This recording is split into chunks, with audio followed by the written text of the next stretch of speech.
All right, so just as a reminder, we go over everything real quick. Each person will take the time to. I will. I don't want to hear that. God. Sorry. Hope you feel better. To be fair, it's not me this time. That is entirely fair. That is entirely fair. Congratulations, Solar. Here's a cookie. Oh boy. All right, so just to go over everything real quick, mic checks are done. I will introduce everyone. If you guys want to add something to your introduction, please you can after I introduce you. The first pass, everyone will be given 3 minutes to discuss exactly how they feel about the episode, both positive and negative aspects. During that time, if you want to say something or need something to be addressed that they're talking about, press your push to talk button so you light up, and I will do my best to call on you in the order that you light up. Pierre, I should just mention, I think your audio is going onto the live stream right now. I know. Oh, right. I should play the intro, shouldn't I? Oof. Just a little confusing. If this were the NBS show, you would only need a quarter. I'm trying to break Safi of that.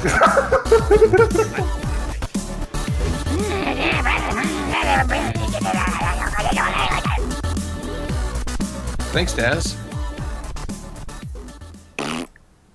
Button. Hi, everyone. I forgot that I pressed the live button and thought that YouTube still had the "Are you sure? Let's preview your stream" thing going on, and they don't do that anymore. It just goes live. Yep. Whoopsie. Our little pony. All right, everyone, back to one. Back to one. Doing it live. So we're doing it live.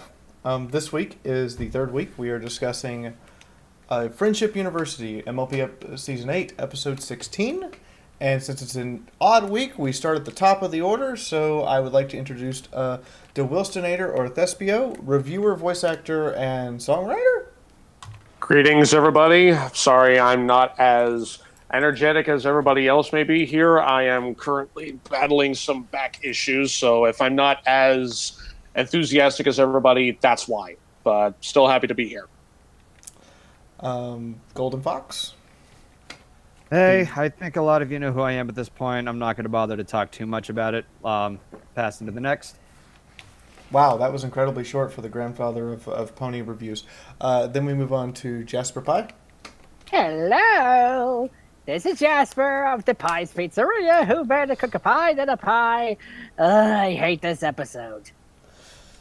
Hey guys, this is your Ace Analyst Master Code here. We're going to analyze this episode and most likely tear it apart. So everyone, enjoy. Moon Knight Bird. Hello, I'm Moon Knight, and I guess everyone hates this episode, and yeah, it's just terrible. We gonna have a long talk. Can y'all tell as I get to Silver Quill with the soundboard? Yes, that's me, ready to spring into action.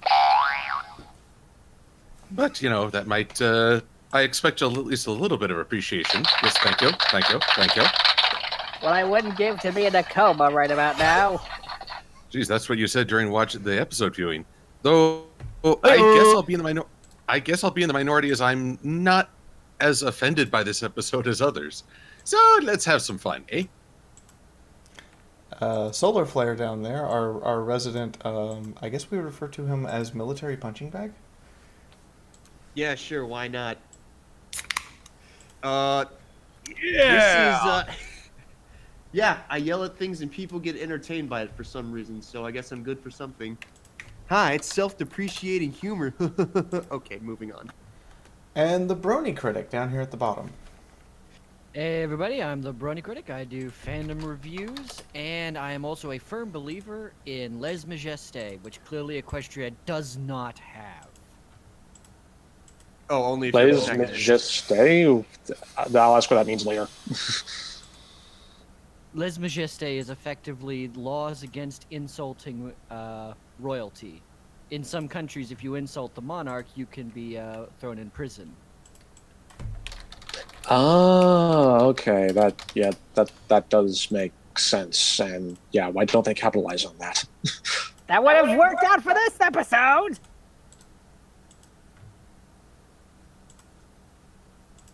But it probably wouldn't have helped her image. And Moon Knight Burb has something from last week's episode that he would like to bring someone in to present real quick. Because the artist would like to present their art. And as horrifying as that art is. So I hope you're all ready. This is... I did not do this. I swear to you. Hey, Silverquill, are you ready? Are you ready for real trauma? I've listened to everyone complain about the episode. I feel like I'm at least prepped. Okay. Okay, so so he's Spyro. He's actually my boyfriend. And well, I told him about the little conversation, and he actually heard about certain bird below me that wanted some barbecue on him. So as you can see in the general, I Spyro was presented joking. Spyro. Oh my! Hello. You've all everyone. seen this now, and you can't unsee it. No, I was joking. I was being funny. Well, But the audience has never a not seen joke it. to me, my friend. The audience has seen it. I just put it up. The audience has Really? seen it. I don't. And I ask of thee, seriously, that's the best you got? I think because I've got the website pulled up and I can't see it there. I just saw it. I saw more than I needed to. Oh, but I can see Yeah. people's comments. So, in Yeah, it's honor also of in the chat. in honor of everyone, I offer. Thank you yet, for at the same- accurately reflecting my feelings. And yet, at the same time, So, Oh god. I just lost my ability to count to purple. That's how terrified I am. thank you, Spyrisa. If you guys want to draw something and throw it at us that's absolutely horrific or entertaining from something we've said, I guess I've opened that door now. There you go, stream and viewers. Have at it. oh, do try to include some soy sauce next time. I'll be That's sure not to what it keep that in was. mind. Ah, the life I live is sad. In the meantime, Dill Wilsonator is at the top of the list and will be starting off with his initial thoughts on the episode. So I'm going to read the episode synopsis. Twilight receives a notice that apparently Flim and Flam have started the Friendship University in Las Pegasus and has to go there to deal with her potential competition, but a curveball is thrown when her mentor, Starswirl the Bearded, is one of the students. In the meantime, Will, you're up. All right. You know what? As much as other people are against this, I'm gonna have to side with Silver that I'm kind of indifferent on this episode. I mean, yes, there are some questionable things about this. I will not deny that. But yeah, I just found this, like, in the grand scheme of things, just kind of meh. Like I'm with Silver. I'm not really as offended by this as other people are. I mean, I can understand the commentary that's being presented about, I mean, yeah, universities do, charge out the flank for, textbooks and stuff. So yeah, I understand that allegory and all that.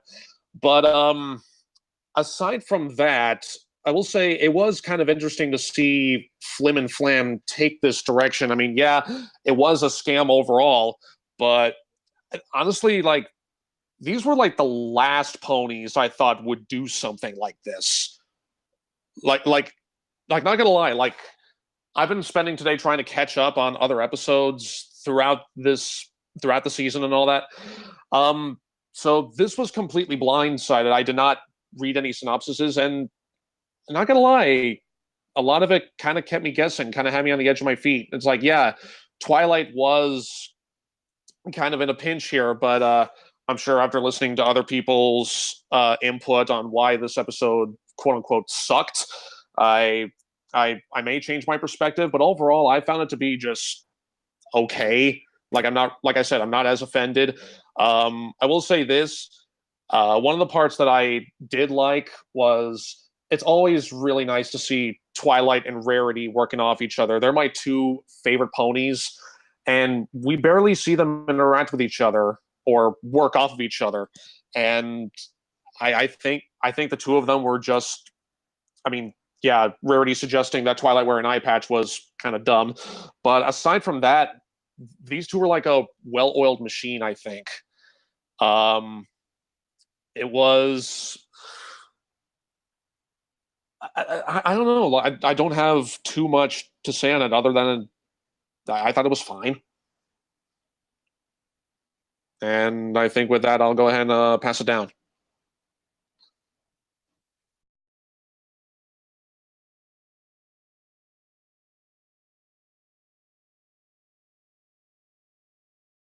Go ahead, Goldie. Let it loose. All right. This isn't necessarily the worst episode of season 8. My pick on that one still goes for the mod couple, but I had a lot of issues with this episode, particularly with the characters. Flim and Flammer still played up the same old shtick, despite the development that they potentially had with Viva Las Pegasus.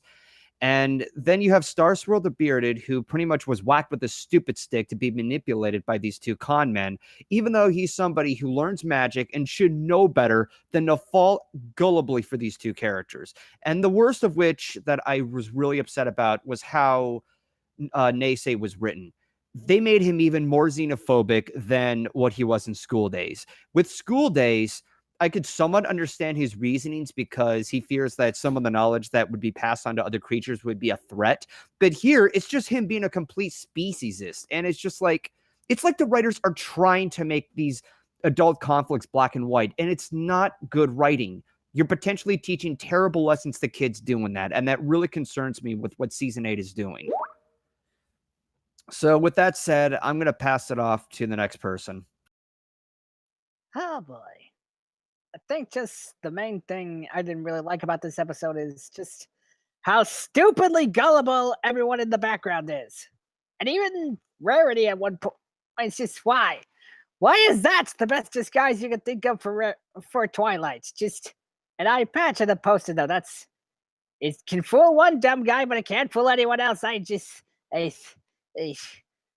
Also, there's this one part at the end where I do wonder how Flim and Flam got your book.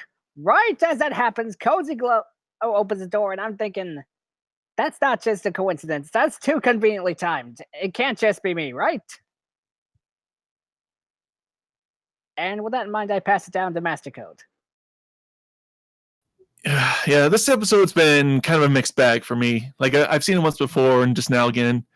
So, again, let's go with Chancellor Naysay, because the problem is, like everyone said, he's just there to pretty much be the conflict. He's like, oh, look, hey, these two are going to cause trouble for Twilight in her school. I guess I'm going to do it just because I'm the evil villain. I have no other purpose. It's like, I'm just here for the conflict. What's that? The conflict's over? Or the conflict's still going? Oh, well, then I guess I'll just excuse myself. He just kind of disappears, like he has no real effect on the rest of the episode. And I will say that the only good part I actually did like, the song was pretty entertaining. It was upbeat. It was fun.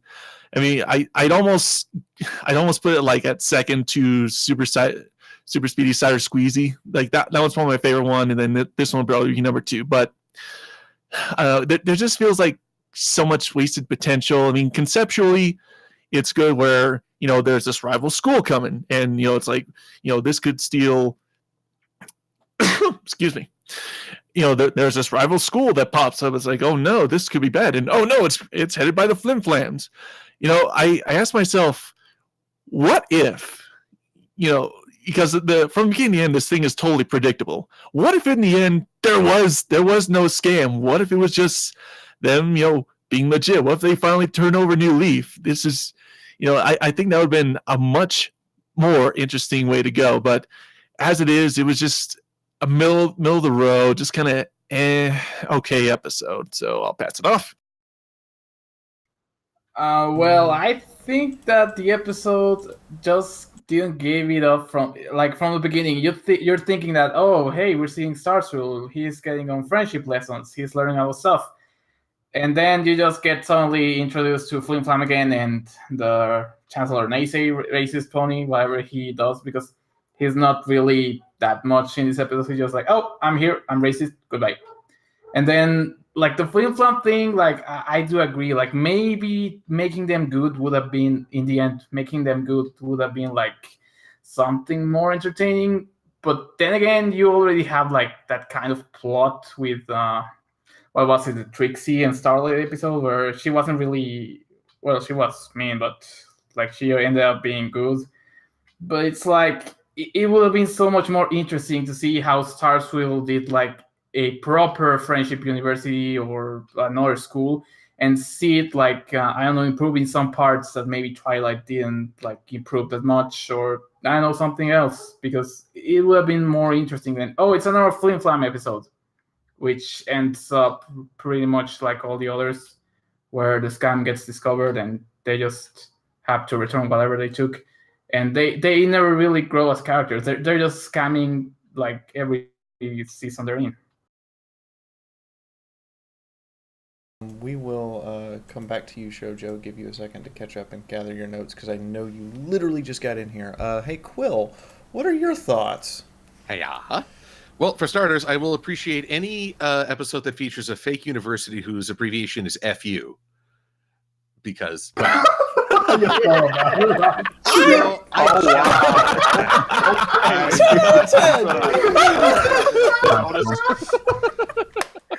Subtlety. Oh wow. Okay. He's asking the real questions. Now I'm just imagining Silverquill handing all of us diplomas outside of a university that just says "FU," no context. We'd like to give you a certificate courtesy of FU. Unfortunately, we had no S's to give. But let's see. Moving hastily onward.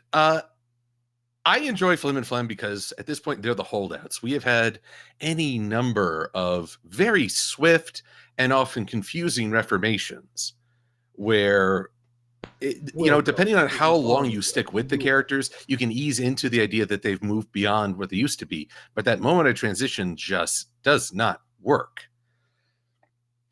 And so I appreciate that Flim and Flam are amongst the number of characters I can count on one hand who haven't given up their old ways just because they were bested by the main six. In fact, we can talk a little bit more about why everyone else fell for them, when sort of the nature of a Flim Flam is to prey on people's conceptions or preconceptions. But I had fun watching this. I found it mostly harmless. There was not a negative message in my eyes.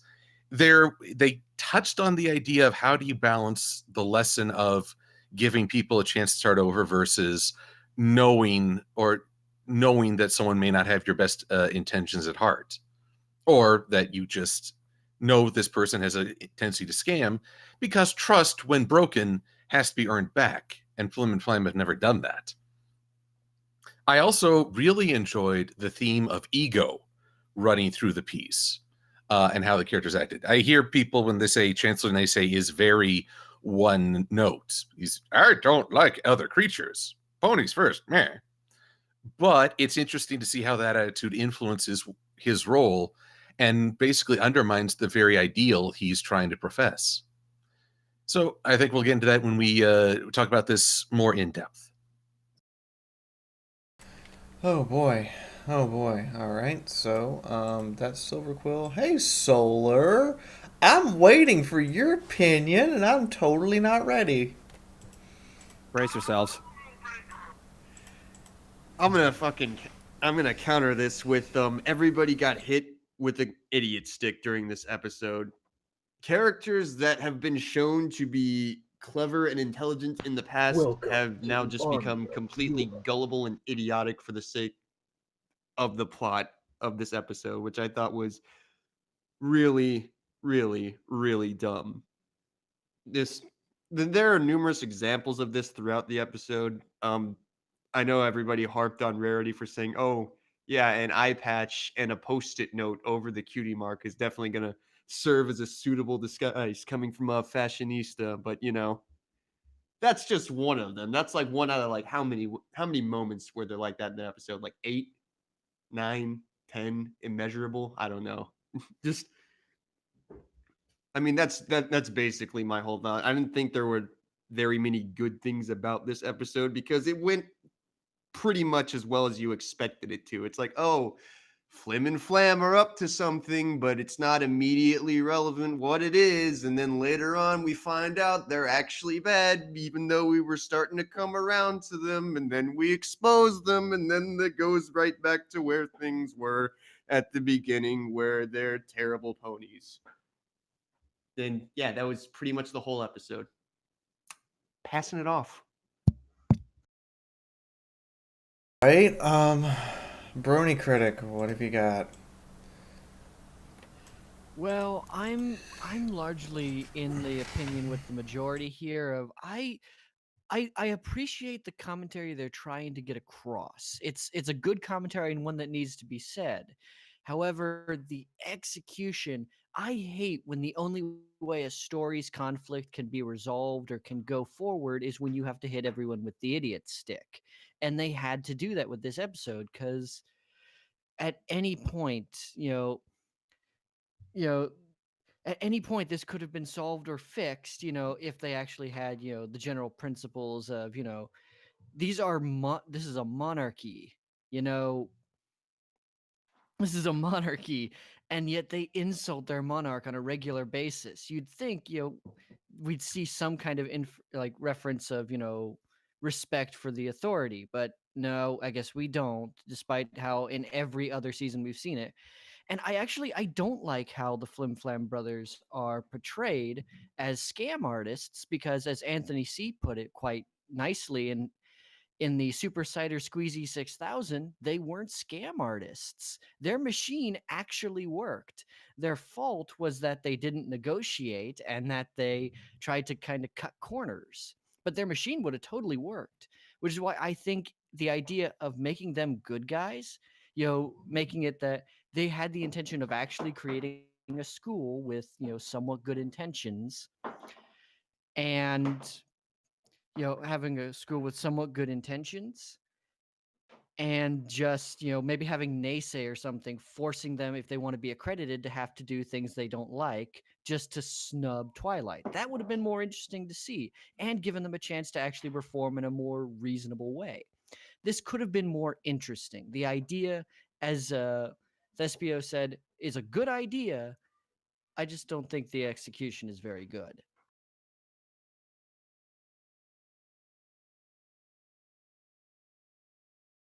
All right. So, does anyone have any strong thing or general theme, idea, or concept behind this episode they want to absolutely stand up on their soapbox about right now? I think I might have something. Not All right. not really Hold on, not hold on. really. So Okay. I see Will first, then Silverquill, and I saw somebody else light up. Who was the other person? It was me. All right. So we'll start with Will. All right. I will say this much: there is one theme. It wasn't just explored in this episode. I'm talking about this sort of approach in season 8 in general, and this one just kind of emphasized my feelings on it. I'm trying to figure out how to put this. Why does Equestria need a school about friendship? That I don't know. Like, part of me thinks, like, I'm sure other people may have touched on this in the past, but that I haven't noticed due to lack of foresight. But why does Equestria need this education system to teach people just to simply how not to be a jerk? I don't know. Like, I was sort of on board with this in the premiere, but as it goes on, as the season goes forward, I'm just like, you're shelling out all this money, you're taking in all these other creatures just simply to tell them don't be a jerk to each other. I don't know. Just it seems, I don't know. It's kind of an extreme way of doing so. I mean, I won't deny that it's been kind of effective, but like at the same time, just why is it needed? Why was this approach for this arc in the season necessary? It seems kind of I mean, yeah, friendship is magic and all that, but I think like this is one of the more childish sounding story arcs about this whole friendship school, and I don't know, just part of me thinks like it's kind of taken an extremist point of way. It's like, guys, it's full. You're Just cutting don't be out a jerk. Oh, am I good now? You're good. You're All right. fine now. So, Okay. I think you raise a good point, and I would like to hear what other people have to say on it. So, does anybody have anything they want to say to Will's point of why do we need a friendship school? This is actually a question that's already come up on the Q&A list. Uh, All right. Yeah, Because so I've I got. think Hold the on. problem is the way that they have structured the season. Because the idea itself, the concept, is a good idea. Because you could say, like, have the students go to the Dragonlands and learn dragon things from the dragons, and then we go to the Yaks. You know, it's kind of like a field trip, but they never structured it that way. So rather than like having this friendship school where they learn about each other's cultures, they don't. They just kind of sit there next to Twilight's castle and do nothing. They have Um, cupcakes in class, which just- doesn't really mean much. Just a reminder, guys, when we're doing the back and forth, queue up first so you're not talking over each other. You were saying something, Jasper? I was just saying they eat cupcakes in class, which really amounts to nothing at all. Quill? Well, first off, they have talked about other cultures and their history. For example, Ocellus knew the full history of Yixlr, the great Yak warrior, and the armor and artifacts that they were using in that scavenger hunt. All of them were part of a history class. Unfortunately, we have not gotten to witness a great deal of what's going on at this school. I call it the positivity void. You're left to assume that good things are happening off screen because we only get to check in when things are going wrong. Now, that unfortunately is a negative reflection on how the school's been presented within the story, but it doesn't necessarily translate into the school itself as a negative. In terms of its purpose, Equestria is a place that fosters friendship, but how often are we really consciously aware of what we're doing right in a friendship? How often do we know if we said just the right thing or if we've adapted, and can we put that into words with other people? I think at this school, at its best ideal, is prepping ponies to go out and interact with entities beyond Equestria. They had their first very poor sampling when both the Storm King invaded and then the Hippogriffs would not assist. And then ponies do not have a good track record interacting with other cultures. If they're more aware of techniques and strategies for bridging the gaps in communication and relations, then they're better equipped. Add to that, you have students from without who are not from as nurturing a culture. They may get exposed to ideas that they've never heard before. If anything, I think that's more of an argument that Twilight should have more griffins and yaks and dragons. But right now, this is just the first time. If we ever get like a flash forward sequence, I would expect to see many, many more diverse students at this school. But right now, we're in the very first year. Bernie Critic, you have something you want to talk about this? Oh boy. Yeah, I've kind of been thinking a lot about that too, and I had very little idea on what to like. Why would you need a friendship university? And I definitely think Silverquill's got the idea of the positivity void. But I came across, I read a few weeks ago a really interesting idea for a. Well, there was a fan fiction that was released that kind of explained a rather interesting idea. It's called "Am I a Political Pawn" by Bonster, and basically the idea behind it is Ocellus asks Twilight if she's basically being used as a political pawn because they have one of each species. And so basically the idea was turning them all into ambassadors for their respective nations. That the natural idea would be once Ocellus and Gallus and all of them graduate, they would go back to their homes and spread friendship lessons, from that point, which is I think the idea. It's not really so much a traditional school, although they certainly market it that way because it's a program for children, and children kind of only have an idea in their head what school looks like. so they marketed that. But what it really is more is sort of a diplomatic or ambassador training program in a lot of ways, I think. Okay. Anybody else want to weigh in on why we need a friendship school? Oh boy. Maybe. Yeah, I've Okay, been meaning to. Let's start with Golden. Basically, both Silverquill and Brony Critic stole my answer. I was able to see this from the start that based on the other cultures, the pride issues with the Griffins, how reckless and destructive the Yaks were, how Queen Nova was taking her insecurities first in the movie, and how threatening the dragons were. A lot of these have one thing in common, and that's anything but understanding friendship. And it seems more like they're having trouble trying to interact with other kinds of race. And seeing what the ponies learn, and especially what Twilight learns, it's more in her obligation to spread around the knowledge of friendship to other cultures so that hopefully they can learn off of each other and hopefully not go against each other's throats. Because there seems to be a little bit of that. Like in part 2 of School Days, you've seen that some of them, when the students were missing, they were starting to blame each other. So this is more of just like passing on to a generation to hopefully grow something a little more middle ground with all the other races. I was able to see something like that ever since the friendship school, or School Days, I should say. That's the way I'm seeing it. I wasn't sure if everybody else saw it the same way as I did.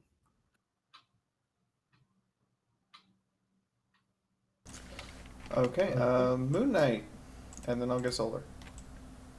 Okay, so I guess that the idea of the school, like the Brownie critic said, it since the start it's been that it's not a regular school. It's supposed to be something like different, because even Twilight says this, I think, in one episode, like you can't learn friendship from a book or from rules or whatever it is. Like this is sort of something different, so that other cultures learn about pony culture and vice versa. Like for example, in the Heartswarming Club episode, where everyone gets to know what ponies do in Heartswarming, what other cultures do in that sort of special days.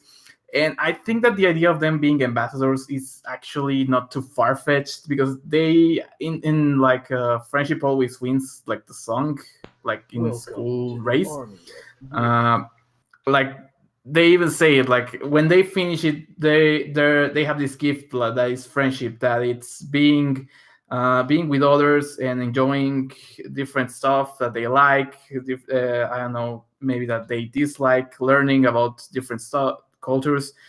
But I think the point is, that yes, they have to spread this friendship, because maybe their way of life wasn't bad for them, but then again, we have dragons that actually terrorize villages. We have the griffins, which are terrible with just every pony that they just, or every creature that they just come across. So the idea of friendship spreading isn't that bad, I guess. Okay. I mean, the whole thing about a friendship school, and like people are saying, "Oh, why do they need to learn about friendship?" I don't think it's because, I think the misconception is they need to learn about friendship like with each other, but that's not exactly the vibe I'm getting out of it. It's not so much, "Oh, I need to learn friendship about things from my own race," but friendship about things from other races.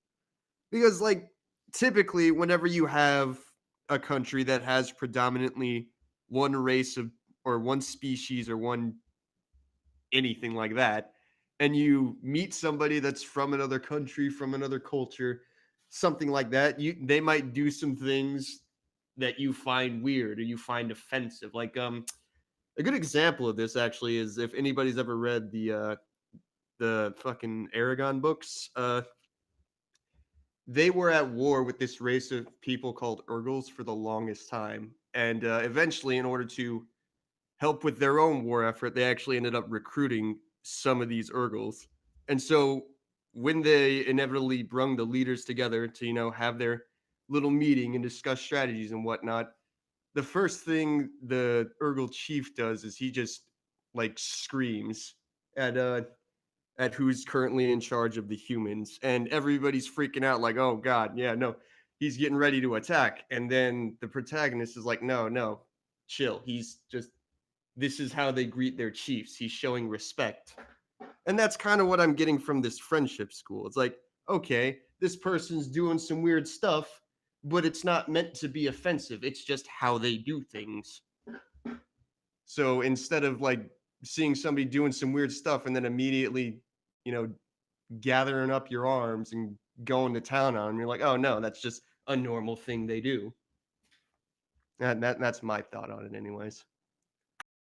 Welcome to the army of Europe. Does anybody else want to weigh in on why we need a friendship school, or are we going to move on to... Oh, okay. Actually, yeah, I think there is one more other thing I would like to say. That I saw this image. It was either on Derpy Boru or Twitter, and it actually sort of raised up a little bit of inconsistency when it comes to this friendship school. I believe it was this one image. It was from, I think, either season 1 or season 2. Celestia talking to Twilight, saying, I sent you to Equestria to make friends, and it was along the lines like, friendship can't be taught. But then it cuts to an image right next to it of Celestia saying, I think a friendship school is a great idea, which kind of goes against her previous saying all that time ago. So I don't know how much that holds water, especially with, the monarch of this land weighing in on this decision. I don't know. That's just something I noticed while browsing around, and it actually raised up an interesting point. Wah, wah. Well, I'm gonna raise an interesting point for this, and then pass the microphone on back to I think it was Moon Knight and then Quill again. The thing about friendship now is that it has changed from just a concept of you have friends and you need to make friends to it is an actual magical force in their world that can trump every form of magic they know of. Example, Tyrek. Example, Tree of Harmony. Example, Discord. They seem to recognize that there's some power in this that is beyond just, oh, I'm going to go to the movies with you tonight because you're my friend and you're fun to hang out with. And I think the purpose of the school is less just teaching about friendship and more in hopes of developing successors to the main 6. But that's my opinion. Oh no, as soon as I saw them get introduced in the opening, I'm like, oh, if they created a series where these were the main characters, I would absolutely be down for that. Yeah, actually, when you put it that way, that actually does make sense. Okay. I think the idea of the friendship school, that quote might be from season 1. Then again, it was like different writers, different stuff. But I think, regardless of that, maybe with the new interactions with the other species, like the dragons or the griffins, or even the hippogriffs, because at the end the hippogriffs did kind of try to help them, and I think it was only Skystar the one that helped them in the movie. But like, even then, yeah, maybe in the past she said, oh, friendship can't be taught, but then again it was only like Twilight, and she was always studying, and maybe she could have had some lessons on friendship, but she couldn't really learn it because she was always in her library. She wasn't hanging out with friends. Like, I think she referred to that, like, you can't really just go to a book and, oh, I learned everything about friendship, about how relating to other people. I think it was more like you have to go out and see what people are really about. And I think this school is just about that. Like, they have to go out and see how the changelings react to different stuff, how the hippogriffs react to, well, them being free finally, how the griffins can actually be kind and gentle, but, well, there are other griffins around them that don't actually give a crap about what they're doing. So I think the school, yeah, it could be also that they want successors for the main 6. But I think the idea isn't really bad because, like, most of the school episodes are really entertaining and fun and have some deepness to them, whereas most or some of the main 6 episodes, like this one, Friendship University, I think they lack, or they're repeating like lessons, or they're doing it the wrong way, and it's just like I would have loved to see more of the kids, but they're just not showing them.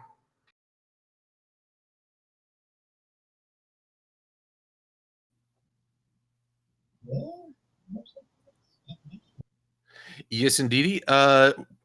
To follow up on Will's contract, I too saw that image on Le Derby Boru of season 1 versus now, but I think that's part of what I enjoy about this episode is sort of a balancing act. Princess Celestia said that in season 1, we're in season 8. I can't even guess how many years it's been since she said that to Twilight.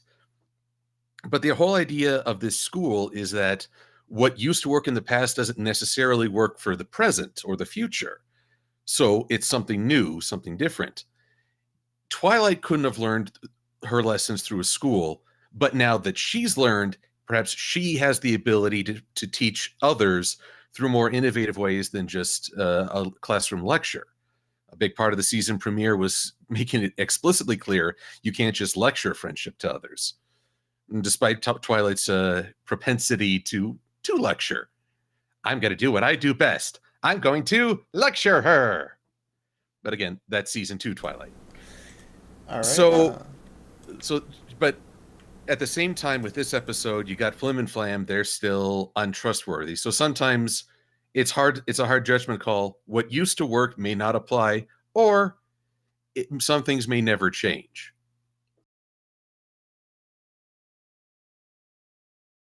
That's entirely fair. My propensity to break things apart and put them back together may never change. Master Code, you had something. Yeah, I'm gonna try and see if I can encapsulate this whole thing on the friendship school. So yeah, I do think it's necessary because I kind of see it as a cultural heritage center. Like, this is a place where creatures from all over can come and learn about the lessons that the main 6, in their many travels across the land, searching far and wide. Each creature, they develop a new friendship. You go to the Dragonlands, the Yaks, a lot of the previous examples, Griffinstone. They've gone to these strange places that were kind of hostile, maybe not deadly, but still not friendship prone. And they come to this center, the friendship school, and they see that excuse me, geez, I'm sneezing like crazy. And they can see that, oh, these lessons, these ponies, they go to these dangerous or somewhat hostile lands, and they've made friendship, they've made connections, they've developed a bond. They're like, maybe I can do that as well. There's some, want to expand my outer circles and whatnot. So I think it's a very, very necessary thing for Equestria. Right. That is a whole can of worms that Will has opened, and we're still going. I thought I saw one more person. It was me. It's you. Of course it's you. It's always you. Dang it, Solar. This is why we can't have nice things. Sorry that I'm a disappointment. Anyways. You are the best disappointment to ever have in my life. Something Bob Ross, happy little accidents. Anyways, I think so. In my opinion, there are 2 possibilities as to why, like, obviously aside from different writers and stuff like that, there are 2 possibilities in my head as to why the original quote, "You can't teach friendship," suddenly got changed to, "Oh yeah, a friendship school would be great." The first one would be in season 1, it was basically just ponies. That was pretty much it. There weren't really any other established races. It was just ponies. And interactions between ponies is just, it's natural to ponies. They're kind of prone to friendship with each other. Maybe not immediately, but that's kind of how things happened. The other one, oh god, I'm trying to blank here.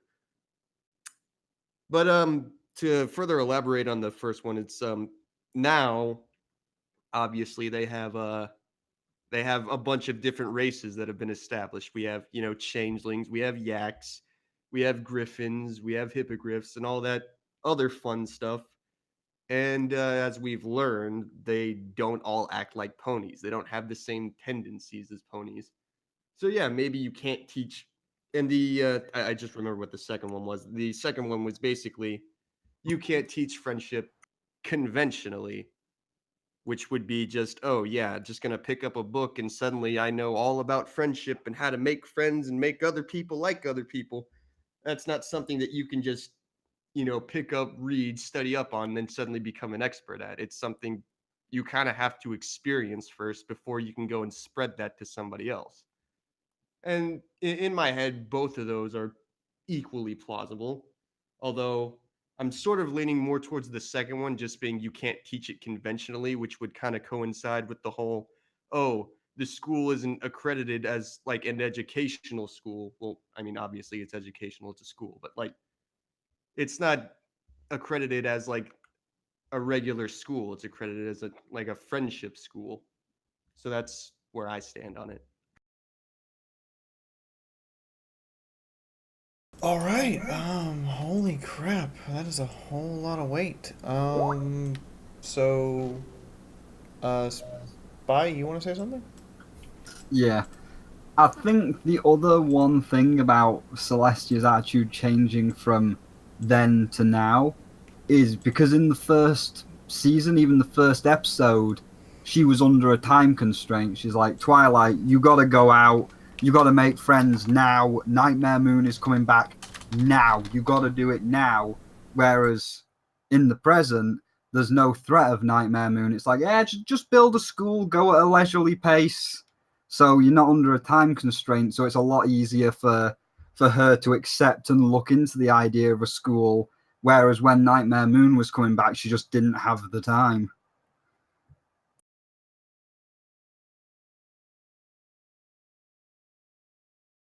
That's a whole lot for that one little theme. Thank you, Will. That is entirely appreciated. We should have him here more often. Oh wait, he's supposed to be a regular member. Sorry, not sorry. So I saw Silver Quill and then Moon Knight in that order had a major thing they wanted to bring up. So, Mr. Quill, the floor is presented to you with barbecue sauce. We're back to the barbecue sauce. No, you naughty, naughty person. Murder me! Soy sauce. Well, I mean, everybody sees me drenched in soy barbecue sauce. They're all like, God Okay, damn it! I'm trying to forget that image. I Better won't. barbecue sauce than dry rub. I won't let you. But anywho, I like the theme of ego running through this episode, which is something that influences people in ways we're not always aware, but it's omnipresent. And it all starts in that opening scene. How does FU advertise itself? Smoke weed every day. Yeah, probably. That's Sandbars University. Well, You're then. not the only one with the soundboard. There you go. There's lessons in relaxation. But their first sales pitch is to make fun of Twilight School. What's the quickest way to feed the ego and make yourself appear better than to tear someone else down right away? Same thing they do during their song and dance. Fast forward to Naysay, who's constantly going on about equestrian defense and the imperativeness of honesty in school and that they have to pass these rigorous standards. And then all of a sudden, because he's got a bone to pick with Twilight, he's throwing all of that under the bus just so he can give her the pony double deuce. He's perfectly willing to trust two casino. Well, they're not real casinos, but pony casino runners, and basically give them accreditation right away. Not even going to follow up. He's just accrediting them right now. All that just so he can rub Twilight in this idea of, I'm the one in charge of who gets recognized. It's all about me. Even his ideals are secondary to his own ego. And Twilight is actually struggling with this. she keeps wondering, well, am I being, really arrogant? Am I just assuming that I'm the only one who can teach friendship? Which led to probably the most egregious line. I get that everybody is mad at Rarity for the eye patch and, oh, how could you think that would be a good disguise? But for me, the worst thing she did in this episode was to say, Twilight, you are not the kind of pony to let your emotions cloud your judgment. She totally is. So is every pony in the show. There was a whole episode about her, literally her emotions driving her nuts and causing her to literally attack the entire town. Which is why I like Twilight questioning herself, doubting herself, and in the end saying, look, I just want you to be honest and treat your students with respect. I don't have to be the one to teach friendship as long as I know it's being taught. That said, I was disappointed that she couldn't recognize her own lessons even while reading them. That was a moment where I felt like she was being brought low. But, and as for Flim and Flam, at this point, it's not ego. They have some kind of sickness where they have to pull a scam. They have to antagonize Ponyville, the place that has chased them out. It's no longer monetary or even ego driven. It is a need. And I can only envision one way to redeem them. We can talk about that later, but they've gone beyond just egocentrism. They must have peeked into the writer's room. To comment on Flim and Flam's psychological status, this is a form of megalomania.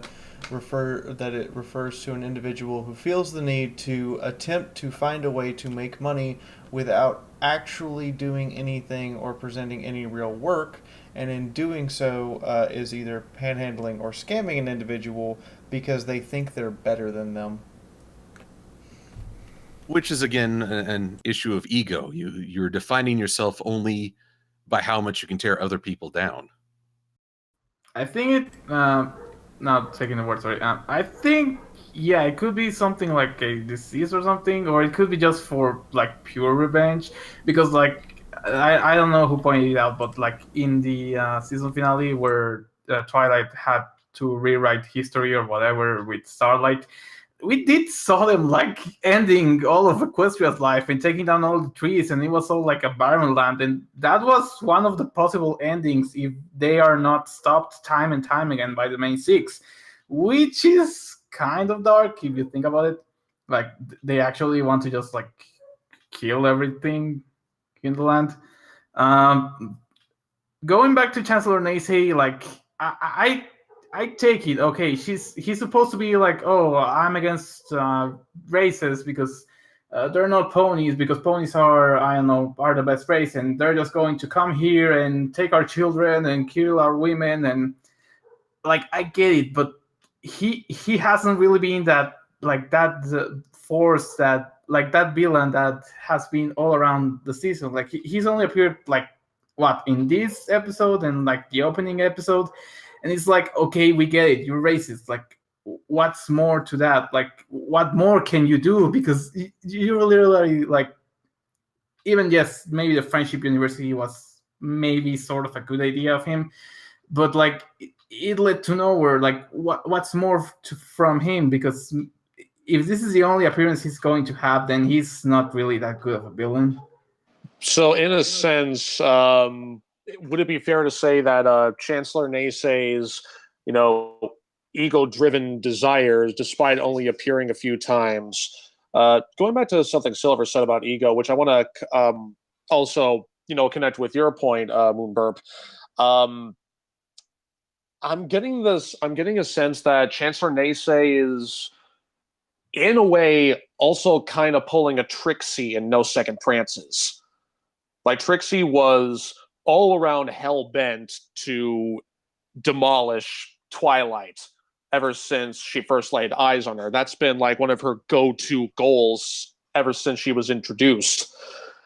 And I don't know, am I the only one sort of seeing a comparison with her actions with Naisei's actions? Just probably, I guess, I don't know if the right word, like with potency or something like that. I don't know. Am I making sense? No, I'm starting to see the connection and where you're coming from. I hold on. So I'm gonna pass it to Quill after this, but yeah, I'm starting to see the connection. But he seems like he's on a fast track to that connection instead of on Trixie's nearly 2 season long reformation. He's literally on the get there in 1 season track. Silver. Mm-hmm. Well, I just saying, I agree with Will. There is a very strong similarity. I mean, Trixie acted like she was just wanting to one up Twilight, and it wasn't until she realized she really wanted a friend was denied to her. She basically sabotaged herself. Naysay may have that coming. Okay, I've seen early releases and spoilers, so I can't say anything about this. So I'm just going to be in the corner going, tee hee hee, I know something you don't know. Yeah, to you. Yes, I'll be in the corner with a bottle of soy sauce. That's true then. Why you gotta make this like this? But I do see the similarity, and I will say neither gets points for subtlety, but I like the ideas present. With a little bit more time and underplay, I think it would appeal to an older audience, but this is aimed at younger audience, and I feel like they want to dial things up a little to make sure kids get the core message. And what is that core message? Well, one, to beware being too full of yourself, to let go of judgments and try and see things in the here and now, which is the balancing act Twilight struggles with. She knows Flim and Flam, and so she knows there's a very good chance this is a scam. But here are the others rightly saying, hey, you've taught us to forgive, to give ponies a second chance. We just saved the world from all destroying darkness. Are you really going to hold a grudge against two guys for starting a school? And Twilight has to really wrestle with herself, saying, what's real and what's my own prejudice? Much like Naysay and Trixie wasn't totally aware of herself, as she was rivals with Twilight, but also wanting to be friends with Starlight.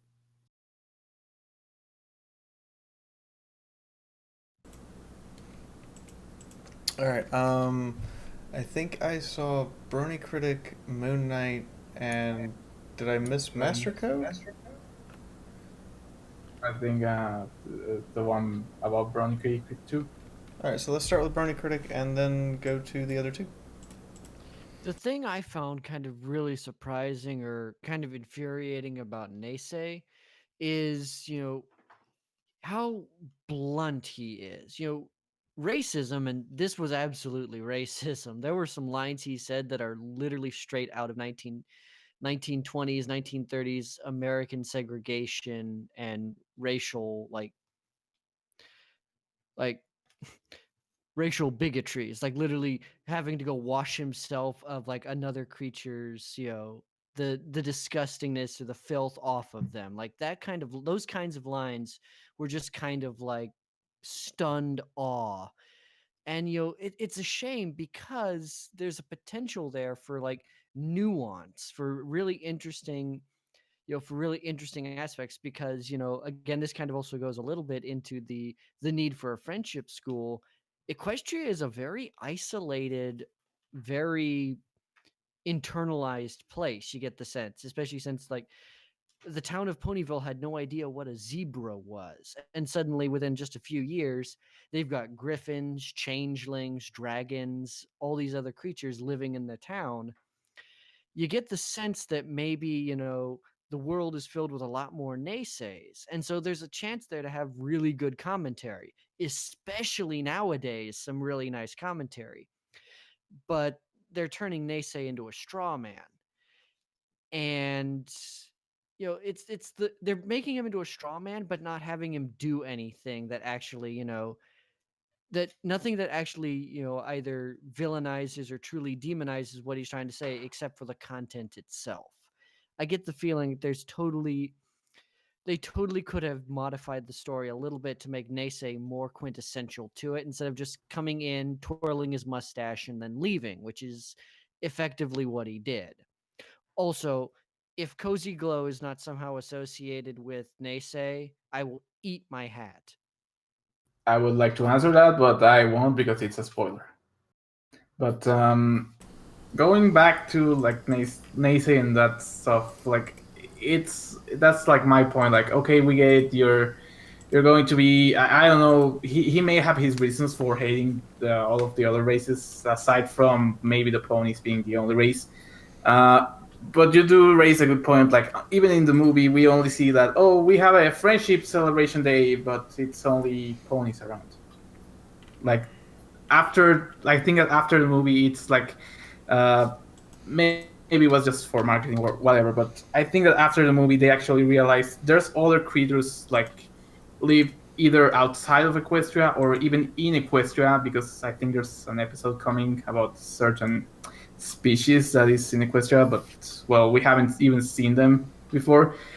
I think that it is important that they learn new ways to like socialize with them, to learn their cultures, learn everything about them, and not just like Nate said, like, oh, we have to be prepared for them. We have to learn more about them to just like fight them if there's a war in the future. Like, there's no need to have wars with them if you just stop being like you are.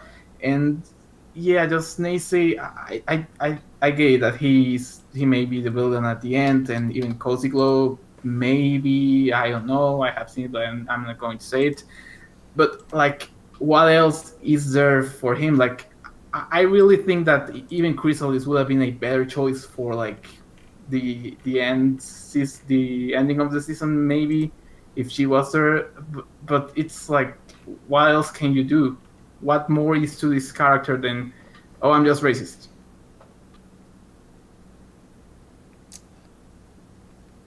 That's fair. I do have to agree, though. He does have not only is he racist about it, but he has this ego idea that his way is the best way, and there's no way to argue around it. Even though we saw a scene of Twilight walking into the EEA, and there's like 20 ponies in there.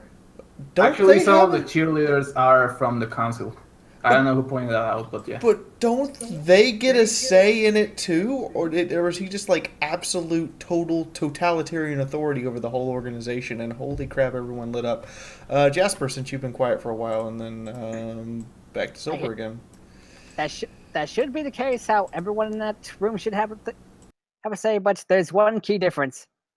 None of them has a famous voice actor, so they're not important enough. Yeah, that's a result of the writers. Harsh. At least that seems to be the mentality they're going for. Quill and then Spy. Well, just building off what you say, Fiora, about his ego and his my way or the highway. It's also another sign of his out of control ego. He sees Starspool the Beard and is like, "Oh, I'd heard rumors of your return," and here's Twilight off to the side going, "Yeah, because of me." And yet here he is doing his best to spit venom at the very person who arranged for this miracle, unintentionally, but still. All right then. So, Spy, we've got you, and then we're gonna move on to the last person who had a major theme queued up there. Fair enough. I think the biggest problem is the fact of how the writers write Naysay and the boundaries they have to keep in. Because I agree with Brony critics saying, there was some lines that were flat out racist, and that's fine. You can have a good racist character, but you have to go all the way with a villain. Like, if we take Gravity Falls, for example, the final set of episodes, that one moment where Bill snaps his fingers and changes a guy's face, that was pretty dark for a kid's show, but they wanted to run with it to say, this is the guy that you don't mess with. And with, like, Naysay, you've got the setup of, oh, he's a racist, he is a bad guy, but then they never follow through. Like how you were saying about all of those other people on the educational board and they don't get a say. Perhaps if you'd written it a bit better, you could have had them because they fear him. Like one might have raised their hand to have a vote and he just turns and glares at them to enforce that presence, or being with the racist thing, taking one of the species aside and really doing something to affect them to say, yeah, this is a bad guy. But at this current point, he just comes off as kind of a generic, boring villain. And keeping on the educational board as a quick endpoint, it kind of makes this entire episode fall apart, because in the first one, he was fully racist to all of the leaders' faces, like Ember and Thorax, directly to their face and directly to Celestia's face. So should he have not been fired for that? Like, how did he credit Flim and Flam's university after saying that stuff directly to the leaders' faces?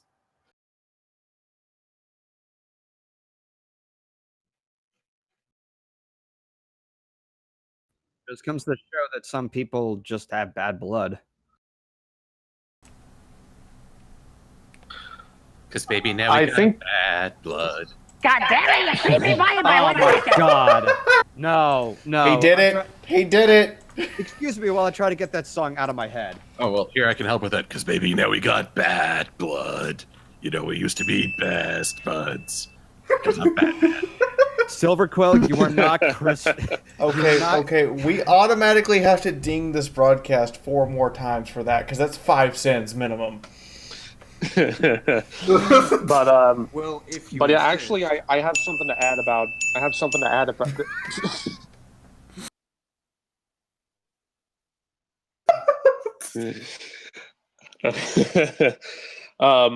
Actually, like it's funny you bring that up about you know, them, like the people not doing anything even though they're saying it directly to their faces. I think it kind of goes back to an earlier point that was raised. I'm blanking on who brought this up, but no, wait, yeah, I think it was Brony Critic that brought this up earlier.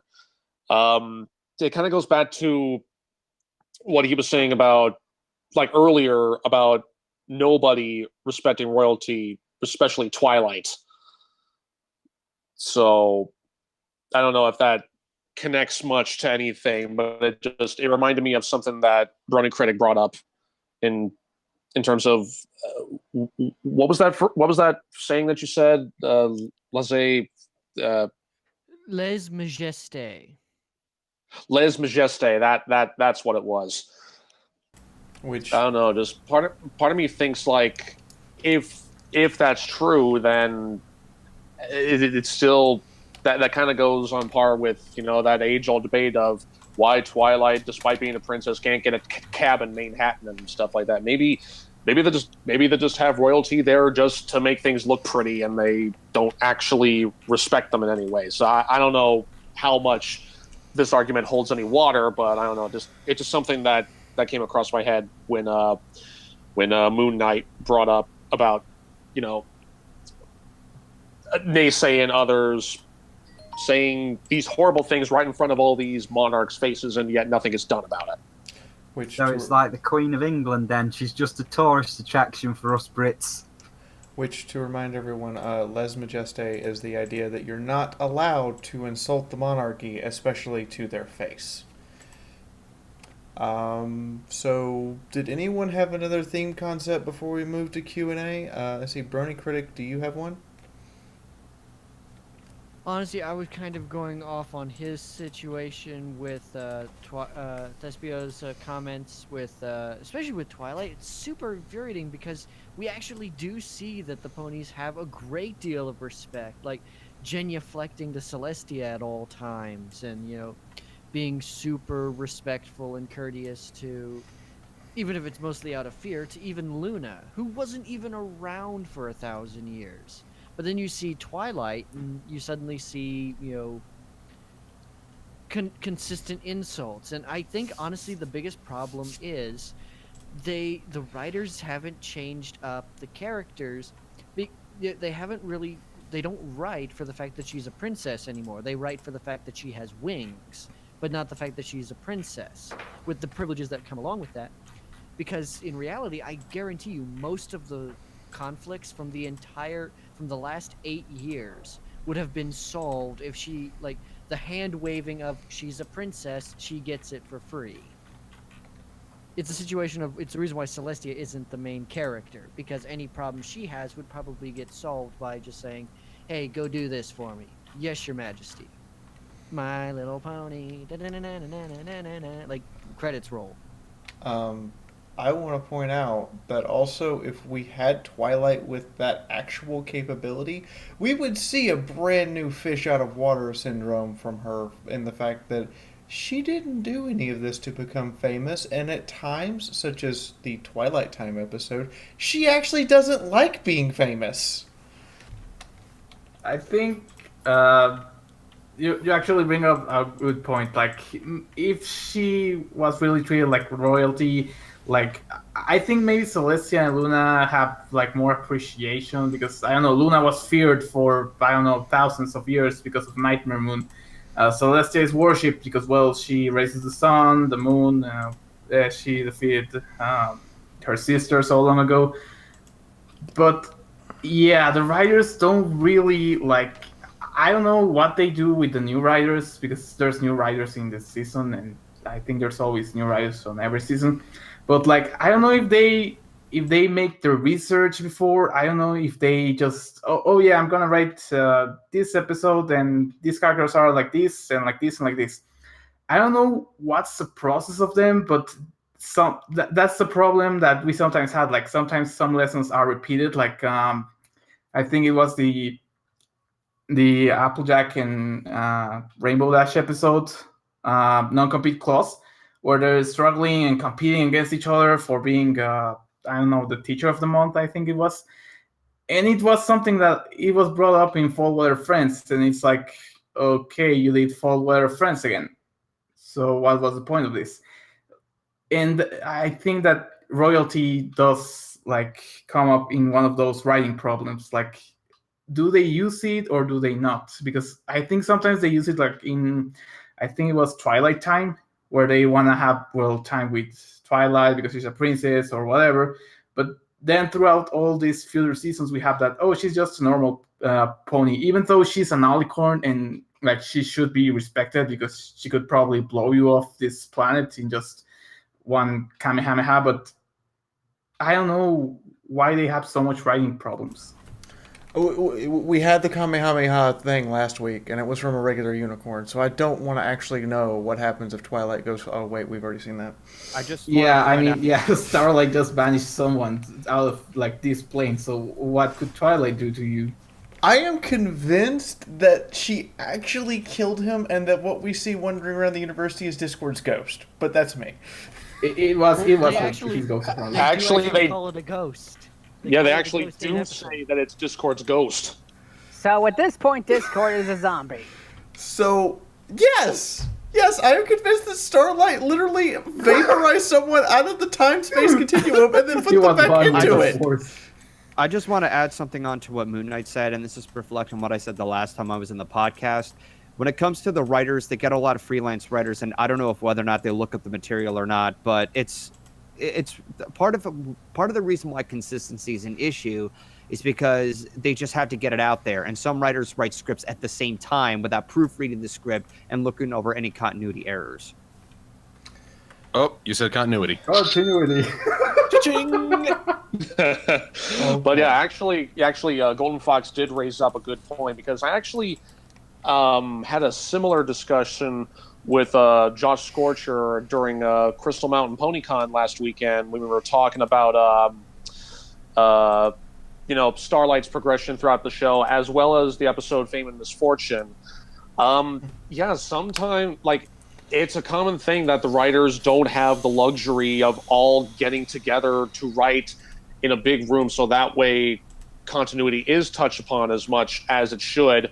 And another thing we can chalk it up to, sometimes the big guns at Hasbro kind of don't allow that sort of thing. Like they're like, at the end of the day, it's the company that has the final say in everything.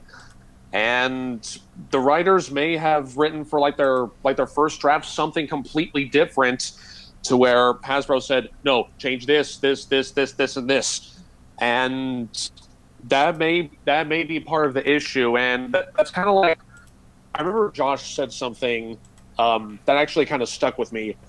if you've never been in a TV show writer's position before, then you have no idea what you're talking about, as you've never been in their shoes.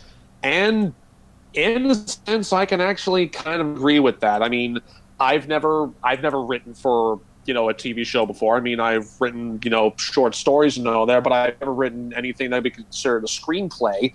So who knows what the actual process is when it comes to actually writing for a company such as this. But in a way, I don't think we should harp on the writers too much because, I think we've seen instances where it could kind of go off the rails, like, Philly Vanilli and blah, blah, blah. And So, it's once again the result of blame Hasbro, blame Hasbro. Also, Will said continuity as well. Yes. He's got that ready. He's got that ready. That'll be 2 sins for use of soundboards, and then 3 because I used one.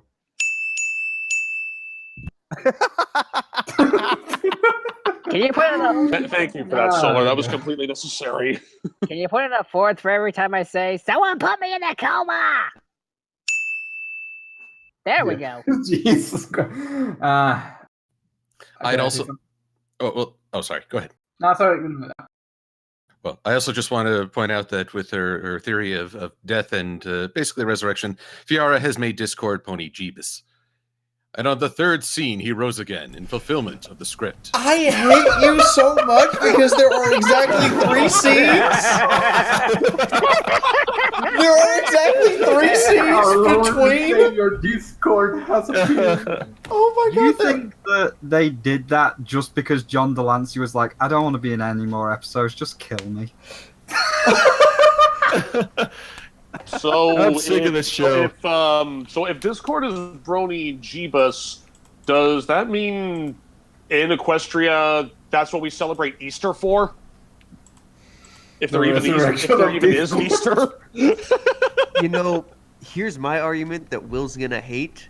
Yeah, Discord got back because Starlight allowed him to come back, so that would make Starlight Pony Jeebus and make Discord more like Pony Lazarus. Oh, I can sense the Well,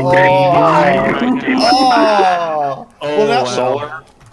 well, now Solar, Starlight has shall to. be slow and not very pleasant. I hope you realize that. Well, I have to make this comment now, Silver. In order for that to happen, Starlight has to die and come back. No, he said that Discord died and came back because he actually... I was just about to say. Thank you. Someone pointed that out. So in order for Starlight to be Pony Jesus, now that she's resurrected her Lazarus, she has to die and come back. All Well, right, that- everybody, as an ordained reverend, all rise for the prayer. Nostra celestia quae habitatin cantilot, sectevitun nomen tuum, fieri amicitia, in terris victis What the- Amen. Oh my lord! Are you Latin? He's speaking in tongues. Oh my god! Was that Latin actually? Oh wow! I translated the Lord Prayer in Latin and then modified it for My Little Pony. On the fly, or did you have that actually ready? It was from an old script of mine. Oh my god! Okay, you know what? I will applaud you for that dedication, critic. That was good. Give him a ding. Bravo. Yep, let's give him a round of applause. Coma. No, you have to do it right. It's a coma. You have to Andy do it Oscar right. goes If you give someone a round of applause, you have to actually give them a round of applause. Oh, Oh my god. Anyway, so we have we have Q&A to do if no one has any major theme to bring up. We are actually officially on the longest episode so far of our discussion. And just because I opened up the floodgates for one of the major theme discussions, I feel accomplished today. way to go, Will. Way to go, Will! Creating quality content. How dare you make our show interesting? So, first question, and queue up if you want to tackle it. Is this episode proof of a unicorn facial hair conspiracy aimed at driving Twilight nuts? These are in no particular order. These are literally in the order that they were submitted on the live stream chat. I could What was answer that. Wait, what was the question again? Is this episode proof of the unicorn conspiracy for facial hair aimed at driving Twilight insane? Go ahead, I can Jasper. say on no uncertain terms, could be. I mean, I have facial hair and I drive everyone insane, so make of that what you will. But then again, you're insane too, so Yes, whatever. and I'm going to spread the infection to everyone! Everyone gets it insane! You get it insane! You get it insane! Silver, you're too far gone to getting insane. You're Put too him- late, someone mate. put That him back- happened a someone- long time ago. Someone put Jasper back on the leash. You should before the Whoa, police whoa give there, us a boy. ticket for having an unleashed Jasper. Let's put him back on the leash. Wait. Wait, you can't give Silver. You can't give Silver a mustache because he's gonna get barbecue sauce all over it. Or soy reminding sauce. of- Now, I mustache you to refrain. My hatred grows! It grows! Says the fry cook, getting ready to fry the chicken. Is that what the kids are calling it these days? In the meantime, Sarah Laura Gomez asks, why do we all suspect that Cozy Glow is a villain if she's such a cute, sweet little filly? It's Can I because of that answer it? expression. Whoa, that's whoa, whoa. why. Okay. Brony Critic, Moon Knight, Silver, Jasper, and Golden in that order. Because it's so obvious. The writers have no subtlety with this character.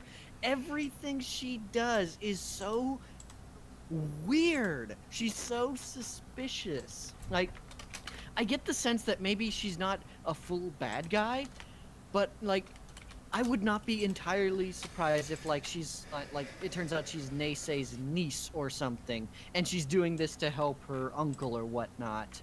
And at the end of the season, you'll have the Cutie Mark Crusaders and the New Six, and they're helping her to figure out how to fight up against her uncle. If that is not the plot or somehow related or something similar, I'd be tremendously surprised because she's just so weird.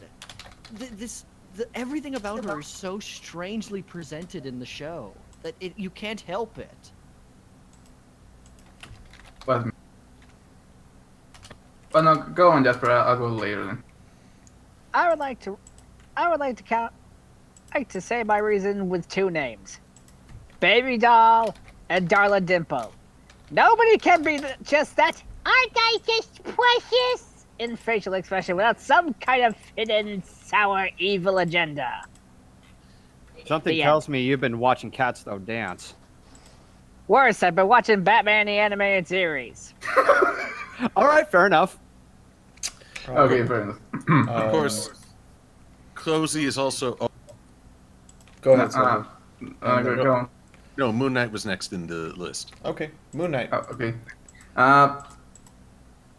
I really don't want to say anything, but it's like everyone kind of already knows, and even in the episode where she first appeared, she even had that evil gleam in his eyes, like when she saw, I think it was Twilight's Cutie Mark or the magic element, but it's like it's so obvious. Like, oh, who gave the copy to Naysay? Oh, Cozy Glows appears. Oh, how did they got this part? Oh, Cozy Glows appears. Oh, hey, this friendship university just opened.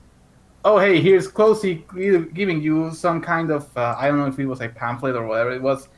It was promotion. Anyways, it's like it's too obvious. The writers don't know how to make subtlety in this show.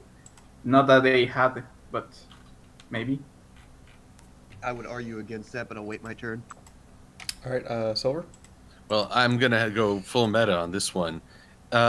When the episode summaries first came out and were being posted all over the net, the summary for episode 26 specifically listed a character named Cozy Glow. That's what I was about to say, but yeah. And I was just like, well, wait, that just killed the surprise. Because it's just like a 28 pranks later, where they say, "Oh, they're gonna play a prank on Rainbow Dash." It's like, you just gave away the twist. Granted, it wasn't a very subtle twist, but still, party foul. Also, I demand that there be a pony named Party Foul.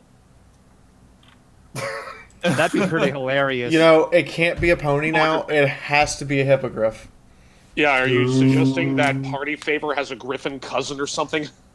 Yes. Oh, wait, yes. Party Favor, just give him a twin brother with a mustache. I'm kind of surprised there isn't already a character named Party Foul somewhere. It's so pony. It's almost shocking. I will Google it right now. Actually, you know what? There is sort of a Party Foul-esque character that, totally wrecks up the vibe of the party, but yet somehow makes it a different kind of funny. Her name is Maud Pie. I was going to say either Mud Briar or Spoiled Rich. Either way. but yeah, I just have one quick comment on Cozy Glow before we go on. It's pretty short. I'm like, the first moment I laid eyes on her, I'm like, Shirley Temple Pone, I think you put something more than animal crackers in your soup to make people believe that you're this cozy character. You mean that she's too cute to be cute? I've seen cuter that's much more believable than her. But yeah, just everything about her just seems really forced. Okay.